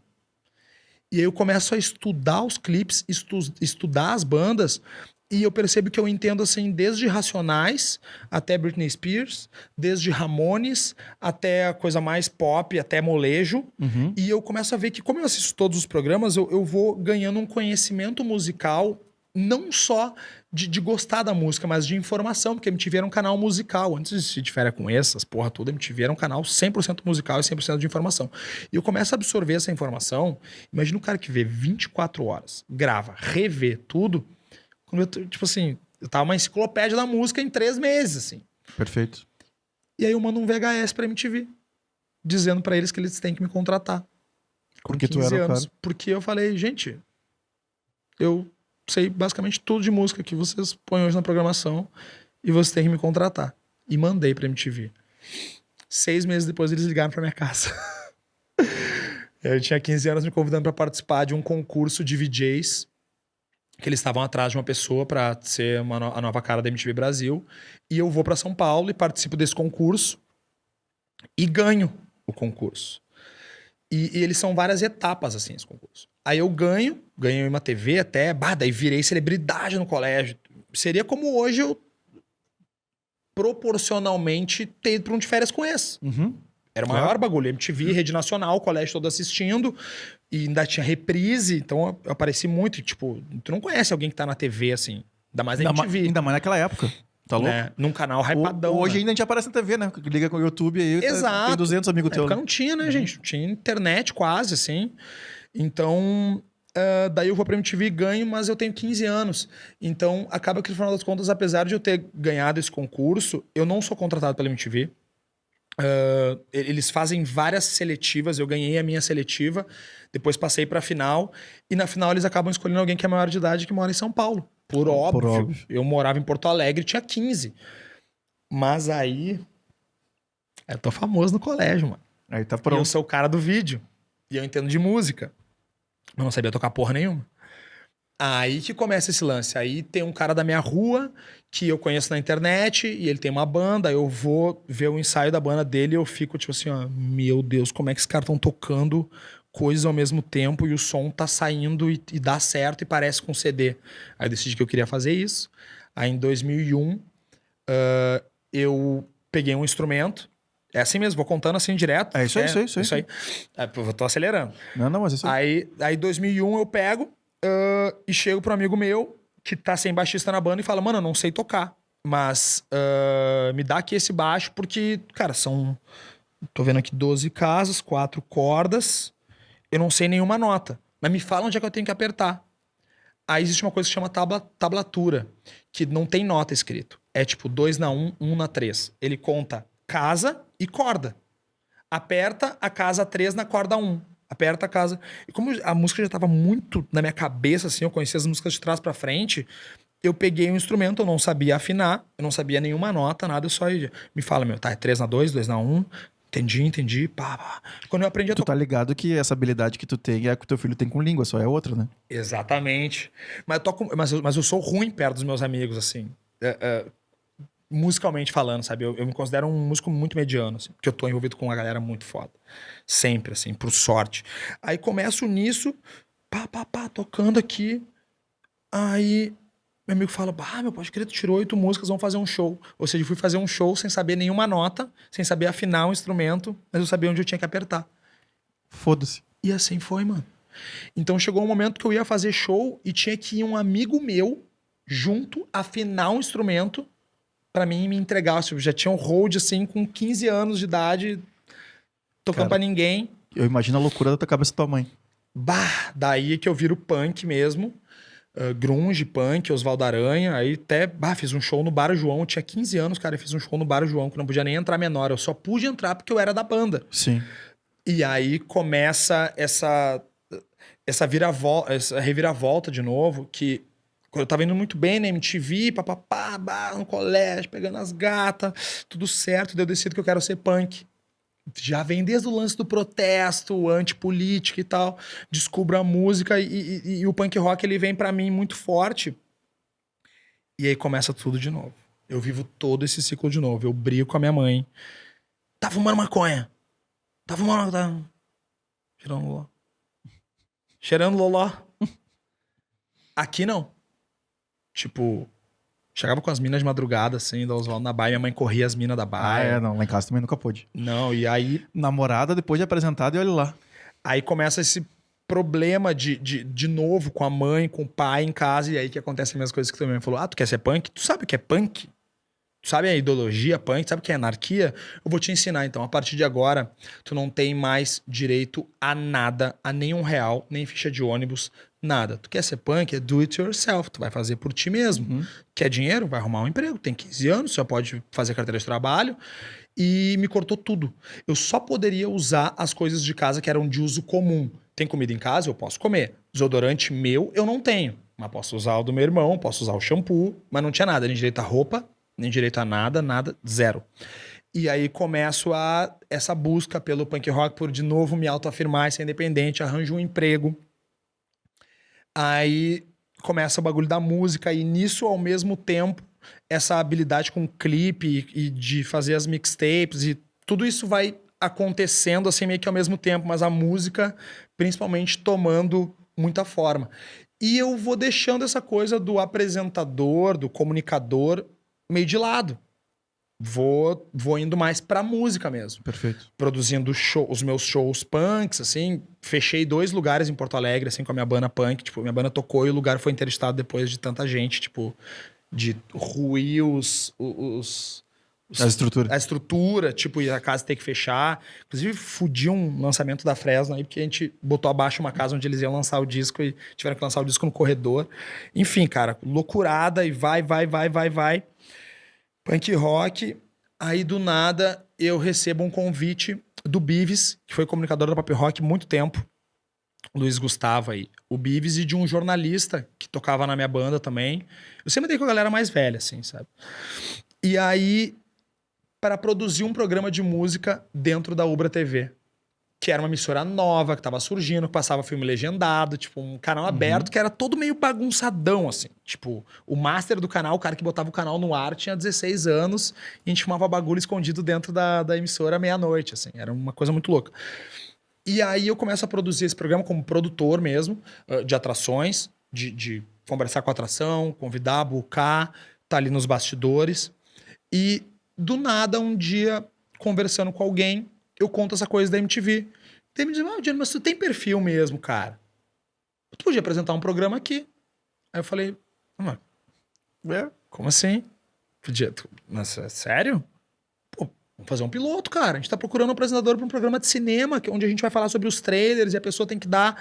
Deu, pô, mas como assim? Cinema? Eu adoro cinema, meu, manjo tudo de cinema. Bah, não, como assim? Aí os caras me chamaram pra fazer um teste. E justamente essa volta dá quando eu vou pro estúdio com o diretor. E aí tô fazendo o teste ali, faço o teste, e quando encerro o teste, ali por umas 7 horas da noite, as brutas, o que tu gravava em fita, na época era fita, não era digital ainda, ela ia pra um editor, que já era minha amiga na época e tal, e foi lá pra editora, e eu falei, o nome dela é Virgínia, quem me ensinou a editar aí. Virgínia Casanova. E aí a mina me fala assim, Johnny, pois é, tu pode ir capturando a tua fita mesmo, o teu teste a mim, eu vou editar rapidinho teu piloto, depois que eu terminar aqui de editar um negócio. Eu falei, não, mas se tu quiser, eu já posso tu me ensinar, ó, corta aqui, pá, e faz isso aqui, pá, e assim que corta. Pode crer. Daí peguei minha fita, comecei a me ver já meu teste, editei o meu primeiro piloto, eu editei sozinho meu primeiro piloto, com ela me dando feedback, assim, e ela foi embora e eu passei a madrugada toda lá, e já aprendendo, já indo por mim, fiz o piloto, foi aprovado. Virei apresentador. Aí eu tô no ar, na televisão, diariamente. Como era um Drops, meu programa, um Drops de 3 minutos, passava muito. Que loucura. Era calhau. Então meu programa entrava quando tinha espaço na grade. E tinha muito espaço na grade. Sim. Aí eu TV nova. aprendo a editar, tô apresentando, tenho uma banda também ao mesmo tempo, e tudo começa a acontecer ao mesmo tempo. Aí fico um tempo na Ubra TV, Aí, posso falar aqui tudo mesmo, né? Vou falar. Aí, seguinte, eles demoraram pra fechar minha contratação em carteira assinada. Eu tava lá como assistente de produção e era apresentador. E aí eu já, né, falei, ô galera, vamos aqui, sou apresentador aqui, ó, essa minha carinha, vocês estão usando aqui, cara. Eu também sou editor, eu trabalho de madrugada. Eu tô aqui como assistente de produção aqui. A minha carteira que tem 800 conto aqui, ó. Vamos precisa ajeitar isso aqui. Aí os caras, não, vai lá, faz um FEPLAN, te forma em rádio, precisa ser formado em alguma coisa. Aí me formei em rádio. Peguei o registro e os caras demorando pra assinar minha carteira. Processei a Ubra TV. Ah, o cara é um monstro. Ganhei. Sim, óbvio que é trabalhista. Peguei o dinheiro trabalhista, montei minha produtora. Basicamente foi assim que eu cheguei. Aí eu descobri que dá pra ganhar muita grana trabalhando nos bastidores. Aí logo de cara já, por questão da criatividade, de ser uma cara da TV já, consegui convencer lá o Pablo Rocha da Noise. Obrigado, Pablo aí, Pablito. E consegui convencer o Gildo Siebenberg, que na época era um dos donos da gangue aí, que eu podia fazer toda a programação da gangue com as ideias loucas da minha cabeça, misturando os programas, as referências. Então, eu criei uma web TV, isso em 2008. Criei uma das primeiras web TVs que a gente teve aqui em Porto Alegre, assim. E todos os programas eram, tipo, meio que ideia da minha cabeça, uma ideia maluca minha. Num dos programas eu botava a minha banda pra tocar no colégio, entrevistava as pessoas no colégio. No outro eu botava uma máscara de porco, fazendo piada de mim mesmo, nariz de porco. Uma máscara cortada de porco, assim, tinha só o nariz, as orelhas. E era o programa Chutando Balde, onde eu ia nas festas e era tipo meio Pânico, meio CQC. E eu jogava as pessoas no chão, levava peixe cru e dava nas pessoas, o negócio enlouquecia, me atirava no lixo, fazia umas paradas assim. E, cara, pra quem tá ouvindo isso e não é da nossa idade, mais ou menos assim, isso era muito comum, essas coisas assim. Cara, acho que o último grande foi, que era do Pânico, que hoje tá na Globo, sim, o Prateado. isso, exatamente. Fazia coisas... Era tipo isso. Isso aí. Era tipo isso. E então, tipo, já muito novo, assim, recém-equipamento comprado, já tinha um contrato com a gangue, um contrato alto, assim, tipo, quase 10 pau em 2008. Tá louco. Na mão de um doente que nem eu. 10 pau até hoje em dia Já é grana. Já é grana lá, então, que nós não tinha... E daí foi aí que eu comecei a me, tipo, daí comprei um monte de equipamento, daí quando vejo, aloquei uma casa, já fiz tudo e tô muito bem, e daí começa a pegar uns clientes aqui, uns clientes ali, mas ao mesmo tempo que tem a banda, tem essa coisa dos bastidores, mas ao mesmo tempo eu tô na frente da câmera, basicamente eu fazia tudo, tipo, eu pegava um cara pra me filmar, eu fazia o programa, eu chegava, eu editava.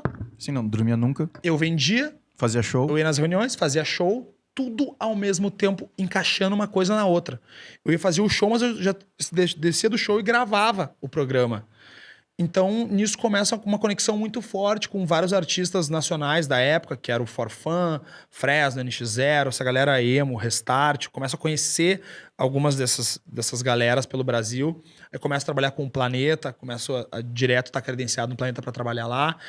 E a banda vai crescendo e vai dando certo. Eu toquei em 2 bandas de rock / emo que foram um pouco mais relevantes. Ao todo eu toquei em umas 15 bandas na minha vida, assim. Mas teve 2 que foram bem marcantes, assim, que é a Keepers, que era uma banda pop punk, assim, mas poderia ser emo, mas não era choradeira, era feliz. Rap rock. Mais similar a um Restart, a um Cine, que bombou bastante, assim. Já tinha de público 400 cabeça pagante pra ver o show, só música própria. Depois eu toquei na Drive, que é uma banda que estourou muito, assim. Tipo, abriu o show da Avril Lavigne, abriu o Jonas Brothers, tocou na Atlântida há muito tempo. A Drive... Esperei o tempo... bombado. Se vocês botarem no YouTube, vocês vão ver que tem muitos milhões de views lá no clipe lá. Então, começa essa convergência toda e eu tô muito bem nessa parte rock, nessa parte emo, tudo... Sabe a vida perfeita?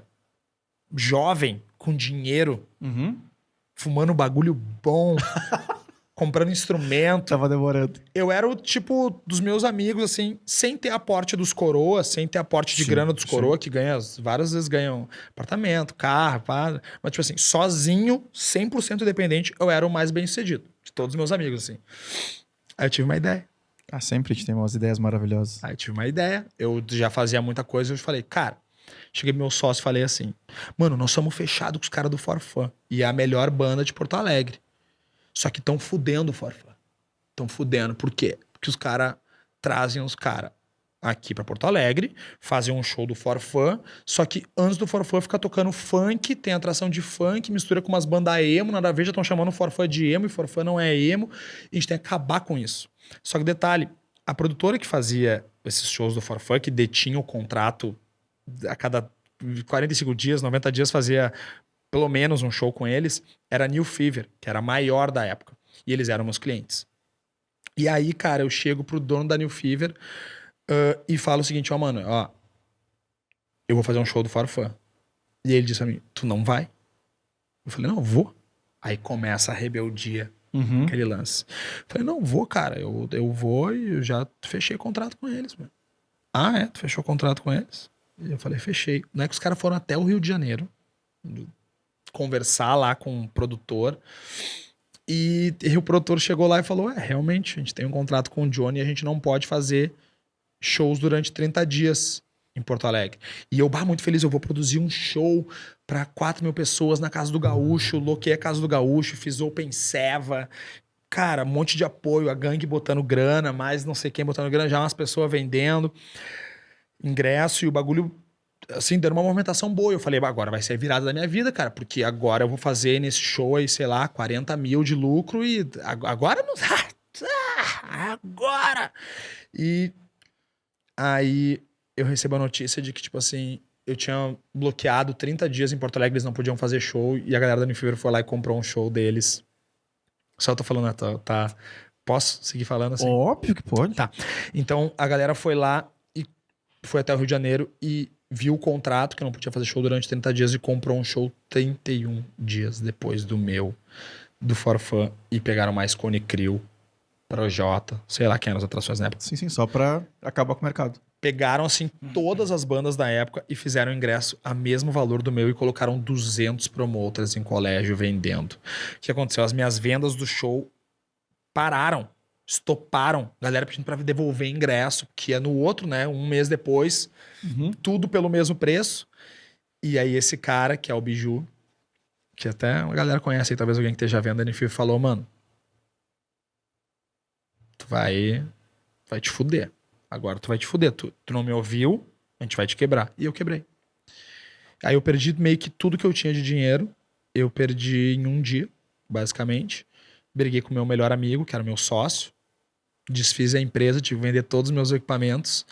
Eu morava numa cobertura no Teresópolis ali, num duplex. Tive que entregar. Vendi todos os móveis. Acabei me separando da minha mina da época. Sabe quando tudo começa a ruir? Claro que sei. Sei bem como é que é. E aí loquei um quartinho no Petrópolis ali, aquelas casas de estudante. Loquei um quartinho, sem nada, sem grana. Fudido, mas tipo, tinha um relacionamento bom já, mas sem equipamento, sem nada. Zero. Só com a roupa do corpo. Mais nada. Tipo, foi tudo. TV, sofá. Sabe que assim, o cara vender absolutamente tudo pra pagar a dívida? Teu comprometimento também com as pessoas, né? Porque tem muita gente no... Acho que hoje em dia eu falo em qualquer mercado. Porque eu sofri muito aprendendo o que eu não queria ser como empresário do entretenimento. Tem uma galera que simplesmente, eu tô devendo, Vitinho, te vejo, nem te atendo mais. E foda-se o Vitinho, tá ligado? Complicado. E quem tem índole, vou zerar aqui, vou pagar todo mundo que eu puder.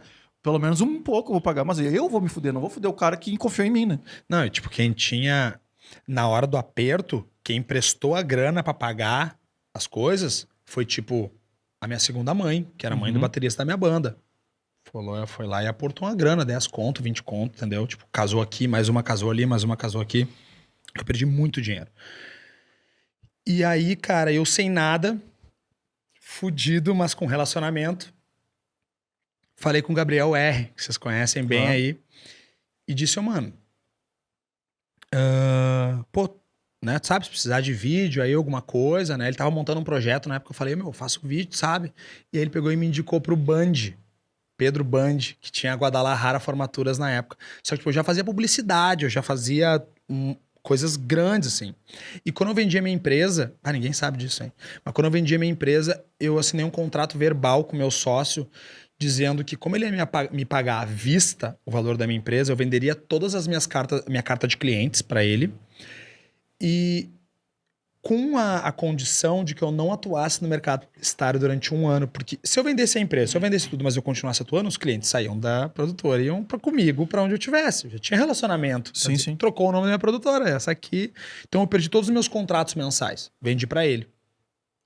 E aí eu não podia trabalhar no mercado publicitário, né? Tinha que honrar a palavra. E daí ele falou: eu conheço um cara que tem uma Guadalajara aí, o Pedro Band. E aí, eu vou contar essa história, que essa história é muito foda. Aí liguei, falei, daí cheguei lá, cara a cara com o Band. E aí, meu? Daí eu falei, e aí? Daí eu falei pra ele, meu, sou o pica. Falei pra ele, meu, eu faço vídeo assim. Eu falei, meu, vocês estão fazendo tudo errado, velho. Vocês estão fazendo tudo errado, meu. Esses vídeos são muito ruins, brother. Tipo, não é assim que essas câmeras de ombro, assim, pra ir gravar a formatura, só dá pra usar na transmissão. Quando é lá na solenidade, tudo bem, tem que ser câmera broadcast. Mas hoje em dia, tu vai gravar um churrasco da formatura, tu tem que ter uma câmera menor, uma DSLR, uma câmera de foto. Nem existia a Sony ainda, essas coisas que todo mundo usa. Tem que ser uma câmera mais ou menos assim. Ele falou, tu tem essa câmera? Eu falei, não. E o que tu tem? Eu falei, não tenho nada, mas tenho conhecimento. Ele falou, basicamente assim, né? Tu aceita ser meu cupincha 1 ano e tu vai morar aqui dentro. Eu vou te pagar muito pouco por cada unidade de trabalho, mas eu vou te dar um volume que tu nunca viu na tua vida. Tu te prepara. Eu falei, pois é, temos que ver.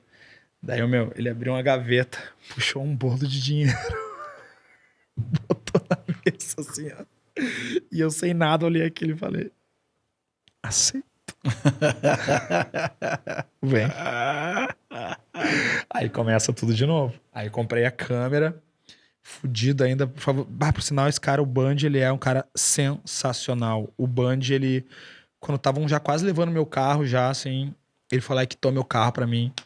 E eu fiquei mais 1 ano de cupincha dele. Não, tá bem. É do jogo? É do jogo. Mas esse cara ele me ajudou tanto, Vinhas. Tanto. Esse cara me tirou da lama, por indicação do Gabriel Herman, foi o Band. Me pegou assim, destroçado, pilhado pra caralho, mas destroçado na merda, e me tirou da lama, sabe? E aí eu comecei a fazer formatura, eu trouxe uma maneira nova de fazer vídeos, que na época não se usava, que era com a câmera mexendo, fazendo uns bagulho. Na época era novidade. Sim. Hoje em dia todo mundo já faz, até meio tosco, assim, dependendo de se tu for olhar, né? Mas, tipo, fazer as pessoas pularem por cima de mim na câmera, me atirar no chão. Tipo, eu ia gravar uma turma de jornalismo, eu me deitava no chão e falava, agora vocês vão passar por cima da câmera aqui, dando oi, já fazia uns planos malucos. E aí fui melhorando, acabei virando coordenador depois ali da parte audiovisual da Guadalajara. E aí passou 1 ano, passou 2 anos, estava ali livre para atuar no mercado publicitário de novo. Meu sócio que comprou a empresa já tinha quebrado a empresa, perdido todos os contratos, tipo, o contrato com o Warner. Falo mesmo, tá? Se estiver assistindo isso, foi burro, cara. Perdeu o contrato com o Warner, perdeu o contrato com a Gangue. Tipo, fazia já os vídeos da Anitta no início da carreira, a minha produtora, assim. E ele perdeu todos os contratos, assim. Começou a focar em festa, não sei qual é que é a dele, mas te amo, tá, meu? Apesar da gente ter brigado. Aí eu volto ao mercado publicitário, começo a atuar de novo. Mas tô sem banda. Acaba tudo, a banda acaba antes... Junto com a briga... Tudo. Esse cara que comprou a minha empresa, ele era o baterista da banda. Tá. Ele era tecladista de uma banda. Ele é um multi-instrumentista fantástico. Hoje mora em São Paulo. É um monstro. E ele era tecladista dessa primeira banda. E quando a gente trocou de banda, assim... Quando eu trouxe ele pra Drive, ele virou baterista. E aí, quando a gente brigou... não tinha como... Clima ruim. Clima ruim, daí eu saí da banda. Falei, não, quero mais essa merda. Fica com vocês aí. Fico com a empresa, fico com a banda, meu. Soca no cu essa merda aí, velho. Entendeu? Eu falei, te fuder, meu. Saí, briguei com todo mundo.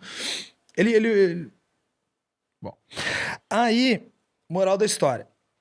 Quando eu volto pro mercado publicitário, que daí encerrou ali minha cupinchice ali com o Band ali. Ele também montou outra, ele saiu da Guadalajara, montou outra empresa de formatura. Eu tô meio assim, beleza, agora eu vou pro mercado publicitário, mas não tenho mais banda, não toco mais. E eu comecei a sentir essa saudade de me expressar musicalmente. Nesse meio tempo, enquanto acontece isso, eu viro apresentador de outros 2 programas na Prime Box Brasil, que é um canal da NET. Então eu fico no ar há 1 ano e meio, também com uma temporada de 2 programas, chamava Aqui Sim e o Três Visões. Então eu volto pra TV. Mas nada com música. Nada com música. Eu ia nos lugares e eu descobria por que as pessoas iam lá. Irado. Tá ligado? Esse era o mote do programa. Então, eu chegava num lugar e saía conversando com as pessoas. Não era... Era tudo real time. Sabe? Com 3 câmeras filmando já. E eu vivia a experiência do lugar, conversava com as pessoas. O outro era... tipo um mini documentário por 3 óticas. Um assunto, ao invés de 2 óticas, 3 óticas. Né? Enfim. Aí, mas esses 2 programas, eu fiquei no ar mais um tempo, legal. Um pouco menos relevante, porque não era TV aberta, era TV por assinatura, um canal novo, mas ainda assim estava no ar, né? E aí, muitas histórias, muita coisa acontecendo. Mas aí quando eu volto ao mercado publicitário, eu acabo me deparando num contato com um menino, que é um cara que contratou a minha banda emo lá, que era o Dick Lee, Matheus Dick Lee. Era um menino do colégio americano, e esse menino ele era um monstro, tipo, já fechava contrato com 14 anos, com a mãe assinando. E esse cara era o imediato do Marco Arioli e da Nath Ribas, que eram da Slash Slash. E eu reencontro esse menino e ele... Pá, Johnny, sempre gostei do teu timing, TV Gang, vamos trabalhar comigo. Vamos fazer, eu tenho um projetinho pra ti aí. Eu preciso desenvolver uma máquina que tu aperte um botão e é o botão foda-se, é uma ação da Burnie. Pode falar aqui, né, Marco? Claro, óbvio. Tu precisa desenvolver uma máquina e a pessoa vai apertar e vai girar um carrossel e ela ganha brindes da Burnie. Como é que a gente faz isso? Eu falei... Não tinha a menor ideia. Eu falei, isso aí? Isso é comigo. Conheço um cara. Aí chamei um cara que já era conhecido dele também. A gente fechou um time. E aí criamos essa ação pra Burnie, pra Slash Slash na época, lá no Barum. E fiquei maravilhado assim, né? Tipo, olhei o troço e falei, meu Deus, que lugar é esse? Que absurdo, que pico animal. Fiquei assim, acho que os primeiros anos do Barum, assim, foi essa ação. E aí tinha uma banda tocando, que era o Good Samaritans. E eu conheci o batera. Deu eu pro batera, não sei o quê, pro papá, e tchau. Aí uma outra vez, numa outra oportunidade, eu tava no Casa Azul, começou a chover, e eu sou bem assim, se eu vejo algum problema acontecendo, não interessa se eu conheço a pessoa. Começou a chover no meio do show da Samba e Amor, que era uma dupla, na época, não era uma banda, e eu já me agarrei nos PA. Falei, cuidado com os microfones! Já peguei, botei debaixo da blusa, já me agarrei no PA, falei, vamos lá pra dentro, não sei o quê. Aí ajudei eles, e tinha um cara junto com eles, que era o Bernardo Rabelo, que era o vocalista do Good Samaritans. E ele ficou muito assim, tipo, quem é esse doente aí, plugando o cabo e montando, nem conhece ninguém, saindo metendo a mão nas coisas. Falou, pô, meu, obrigado, velho. Tem uma banda também, o Good Samaritans. Eu falei, meu, já vi no Barum. E eu conheço o Benito, o batera. Ele, o que tá fazendo lá no Barum? Eu falei, não, tava gravando lá e pá. Fazendo vídeo pra Slash Slash. Aí começa a ficar amigo dele. E chego pra ele e falo assim, mano, vou discotecar num lugar. Fui num lugar que era... até não tinha alvará, não tinha nada, que era o Marley's, que era na subida da Garibaldi, que era era um bar que podia fumar maconha dentro. Não existe mais hoje. E eu cheguei lá nesse bar e mostrei uma maconha que ninguém nunca tinha visto. Não, nunca tinha visto, mas a maioria não tinha visto ainda, que era a flor, né? Que é diferente do tijolo aquele do tráfico, né? Uma coisa plantadinha em casa, assim. Alô, polícia, não planta em casa, tá? Mas apresentei isso, fiquei muito amigo dos caras e falei, mano, eu manjo de música. Acho que eu posso discotecar aqui. Já discotequei na festa de um brother, no DNA, que era um lugar que tinha lá. Com computador mesmo, assim, no P2, assim, sem fone, sem nada. E acho que eu posso tocar aqui. Daí ele falou, mano, te dou R$80. Se quiser ser DJ aqui. Topa? Falei, mas claro. Aí virei residente do Marley's. Aí comecei a botar um som lá e o Bernardo Rabelo foi lá e me viu e falou, caralho, Johnny, é muito bom, velho. Tua seleta é boa, meu. É bom, meu. Acho que... meu, legal. Dá gol.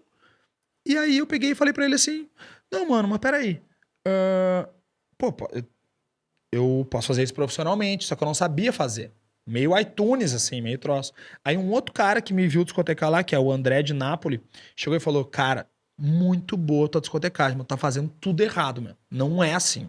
Sim, tu tinha o dom da música, de saber o que botar em que momento e tudo Não certinho. sabia apertar Mas não os sabia as botão. coisas botão. Já tinha, anos atrás, ali 4 anos atrás, eu já tinha aberto um show de uma banda internacional no Pepsi como DJ. É muito louco isso, né? Só que não era uma discotecagem. Já vinha pronto a camada inteira que eu ia discotecar. E era uma discotecagem, mas eu tocava guitarra por cima, no palcão do Pepsi, animal, mas não como DJ. Era uma coisa sempre live, sabe? Com trilha, mas não aquela coisa da seleta de decidir na hora que música vai. Aí o cara me ensinou ali na hora, no Marleys mesmo. Trouxe o equipamento dele, colocou junto do meu computador, ligou, falou: meu, tu aperta aqui, aqui. Beleza? E tu vai tocar na minha festa no Beco. E eu falei: então tá. Tchá. Aí, beleza. Daí comecei a tocar no Marleys, toquei no Beco. Aí o Uber falou: cara, meu, tu tem Isso é 2000 e? 2000, 2014. Mano, tu tem que ser o DJ do show do Samaritans, velho, porque, meu, irado, animal. Daí eu falei: pô, Berzinho, sério mesmo, meu, tu Confia? é sério, meu, tu confia em mim? Ele: confia, meu, eu vou te botar na fita. Daí ele me desceu o goela abaixo, no Robertinho, no Macedo, no Marco. Me desceu o goela abaixo em todo mundo. Tipo, não, meu, sou sócio da festa, porque na época a Good Samaritans era muito estourada. Sou sócio da festa, tenho poder de decisão também junto dos eventos. Eu quero o Johnny. E daí que eu começo a discotecar. Enquanto o Marco é meu cliente da Slash, tipo, já fazendo os trampos a full, com o Dick Lee por trás. Eu nem conhecia o Vico, nem conhecia o Macedo, não conhecia ninguém, nem o Robertinho. Todo mundo meio junto ali, mas eu não sabia quem eram eles. Cada um cuidando de uma ponta. Cada um cuida de uma ponta. E aí, quando eu começo a lidar... E eu não sabia, eu começo a lidar com a outra ponta. E os caras: não, o cara que vai filmar, meu? Te decide, velho. Tipo, não, mano, Filme. tu já tá fazendo o vídeo, mano. Não... DJ, meu, tá louco? DJ? Não sei se tiraram esse louco. Só que eu toquei 2 vezes, toquei no Embarcadeiro, toquei goela abaixo no Barum. E aí a galera gostou. O Emiliano gostou. Aí começaram a me bucar. Aí conheci o Macedo, aí conheci o Robertinho, aí comecei a desenvolver uma relação. Quando vi, eu tava já de residente de uma festa do clube. Quando vê, daí já peguei residente no Barum. Quando vê, daí fiquei fechadaço com o Macedinho. E muito fã dele. Quando vê, o Macedo começa também para outros lados não musicais e produzir coisas audiovisuais e me chamar. Quando vê, o Macedo me põe no Planeta. Quando vê, eu conheço um outro cara de um outro cliente. Quando vê, eu tô fazendo turno na Califórnia. É verdade. Aí quando eu tô fazendo 3 turnês na Califórnia, quando vê, eu tô com 2 planetas nas costas, e aí vem a pandemia. Aí o que aconteceu? Quebrei de novo.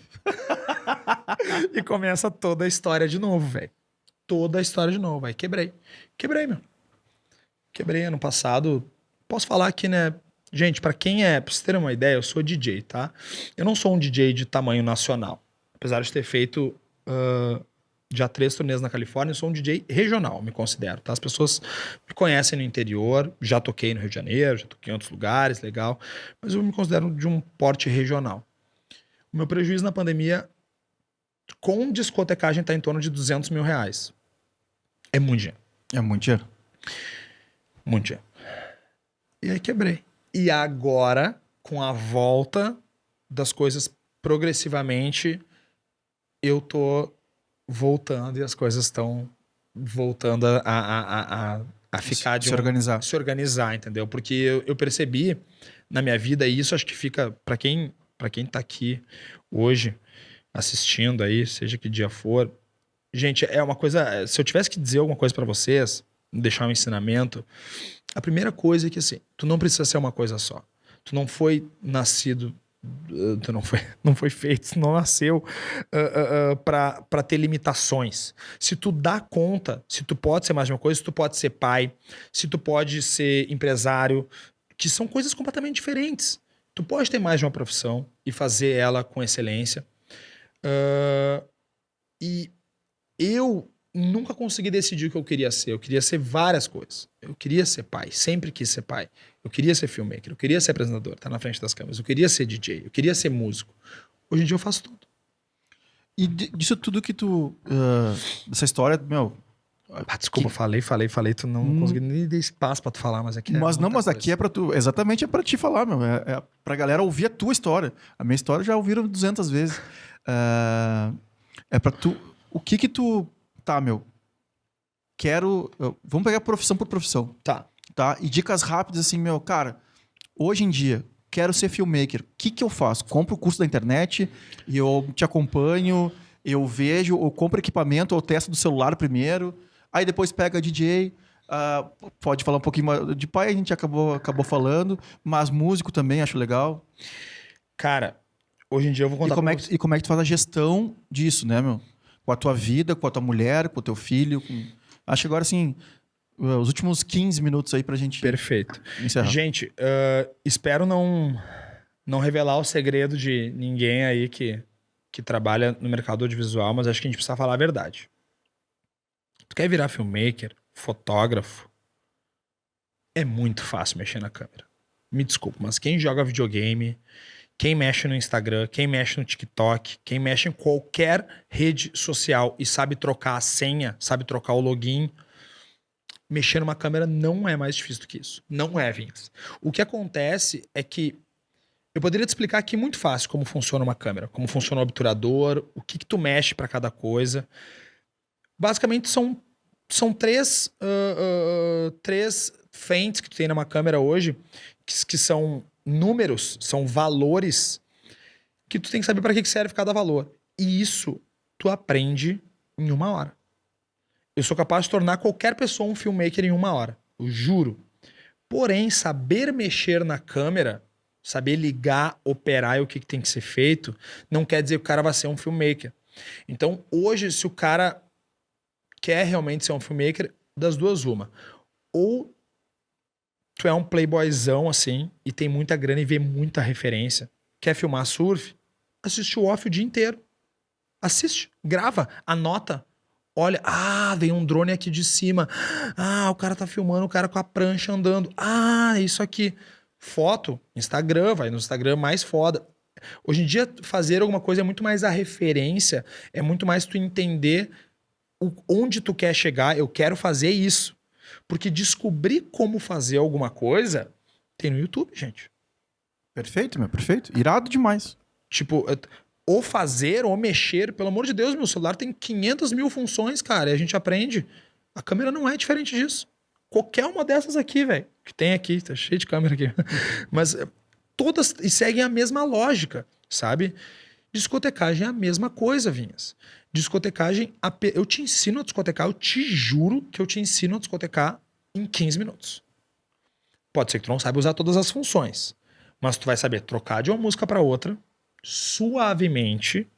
Tem DJ que até hoje não aprendeu, mas é fácil, bem fácil. Sim, tem DJ que nem aperta botão, né? Tem DJ que nem aperta... Desplugado. Deixa pra lá. O próprio Vintage Culture, vamos falar, pra eu jogar merda no ventilador, o Vintage Culture não aperta botão. Vocês são fãs do Vintage Culture, ele usa um computador com toda a trilha programada do show e ele só mexe em grave e agudo, ele gira 3 botões. Só que aí ele tem muito conhecimento musical. As músicas que ele compôs em casa, que ele fez, isso é muita bagagem, é muito bom gosto. Qualquer profissão dessas de arte, entre aspas, é o bagulho do bom gosto. É as tuas referências, o que tu assiste, o que tu faz. Mexer no troço, gente, é muito simples. Muito. Pode parecer cabeludo quando tu não sabe qual é o nome das coisas. Tu fala shutter, tu fala abertura, tu fala ISO, tu nunca ouviu falar. Mas se eu parar e te explicar o que é cada coisa, é muito simples. Então, assim, o que é difícil? Ser músico. Ser músico é difícil. Tem que praticar muito, é muita repetição, que nem um esporte, né? Jogar futebol é necessário muita repetição. Agora, a câmera, o DJ... Mas deixa eu te interromper, meu. É que sempre pra quem faz, é mais fácil. Tá? Toda a vida. Por exemplo, assim... E, cara, isso é incrível, que 99% das pessoas que vêm aqui não é que se diminuem, não é bem essa palavra, mas elas falam assim, cara, isso é fácil.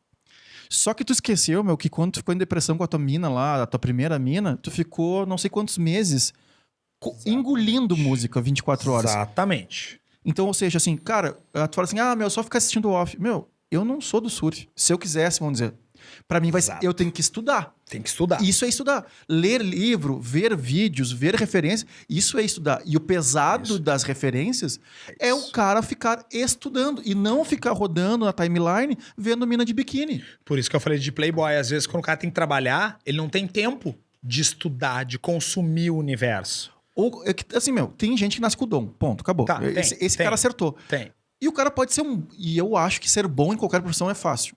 Só tem que, acordar mais cedo que os outros, dormir mais tarde que os outros. Tu vai trabalhar mais, tu vai fazer mais tempo, tu vai fazer mais horas. A mesma coisa, tu vai conseguir ser um cara médio bom. Tu não vai ser o gênio. Não vai ser o gênio, porque tu não nasceu para aquilo. Tu tem que descobrir que tu tem a arte para outra coisa. Mas ser bom, cara, é horas de voo, velho. É horas de voo, é prática. É prática. É prática. É prática, não tem... O que eu me referi foi que operar uma câmera não é difícil. Agora, saber por que a câmera que ela tem que estar ali, essa tem que estar aqui e essa tem que estar aqui. Exatamente. Se eu te der 3 câmeras e tu não souber isso, tu pode saber ligar, saber configurar, saber dar o REC, saber configurar, mas tu não sabe onde posicionar elas. Mas tu não sabe que a luz, se tu botar em cima, vai causar uma sombra embaixo do nariz. Isso só realmente consumindo muito conteúdo e estando muito dentro do universo para tu entender. E são anos e anos de prática, anos e anos assistindo alguma coisa. Mas eu quero te dizer assim que... Por que eu tenho essa teoria? Porque uma época eu prestava consultoria para Surfari, tá? Que é uma puta empresa, a gente conhece aí. O talento dos meninos aí. Inclusive a gente acabou perdendo o Zuc aí de forma muito prematura, que era um dos sócios. Mas eu prestava consultoria para eles. Por quê? Porque os caras assistiam muito off, viam vídeo legal, tinham muita referência, mas não sabiam mexer na câmera. Eles sabiam ligar e tem um modo automático da câmera que tu liga, aponta e filma. E, cara, quando eu me dei conta, quando eu tava assistindo os conteúdos da Surfari, eu falei, meu Deus, quem são esses caras? Esses vídeos tão lindos, tá tudo perfeito. Aí conheci os caras. Aí eles, Johnny, sabe como é que eu faço pra trocar aqui, mano? Eu queria botar aqui mudar, tá muito fria a imagem. Falei, aqui ó, um botão aqui ó. Tem esse aqui. E tem até um Auto White Balance aqui que regula sozinho, se tu precisar aqui, a gente vai gravar uma entrevista, mas, esse cabo, como é que é o nome desse cabo? Eu falei, meu Deus, meus caras não sabem nada de técnica e fazem uns vídeos animal. Porque os caras tinham muita vivência.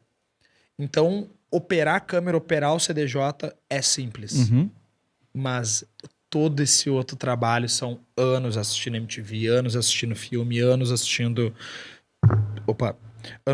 comercial, sendo apaixonado por televisão. Eu sou apaixonado por televisão. Como eu te falei no início do nosso papo, eu não leio muito.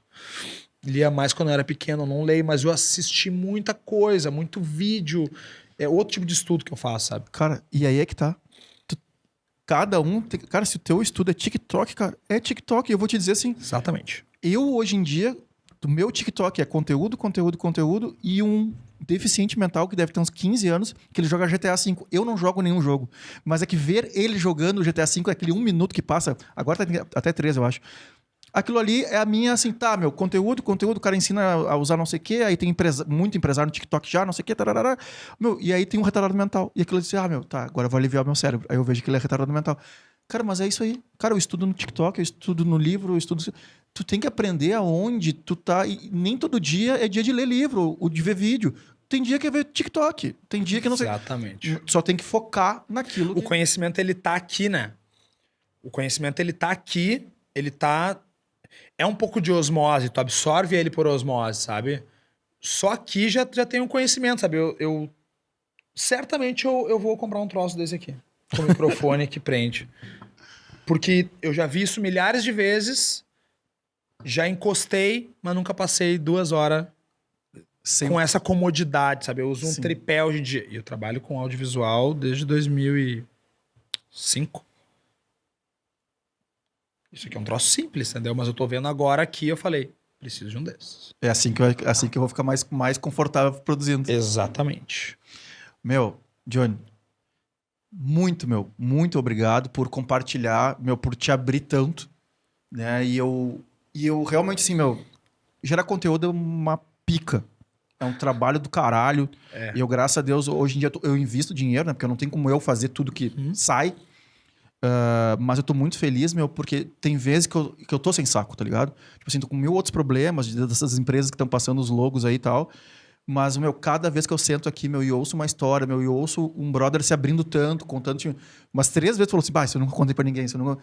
Mas realmente, meu, colocando pra fora e isso, meu, se impactar uma pessoa, Johnny, Verdade. valeu tudo isso aqui, velho. Valeu de coração Verdade. mesmo, porque eu uso uma expressão meio forte, mas eu acho que a gente dá uma zerada na vida quando a gente ajuda o outro.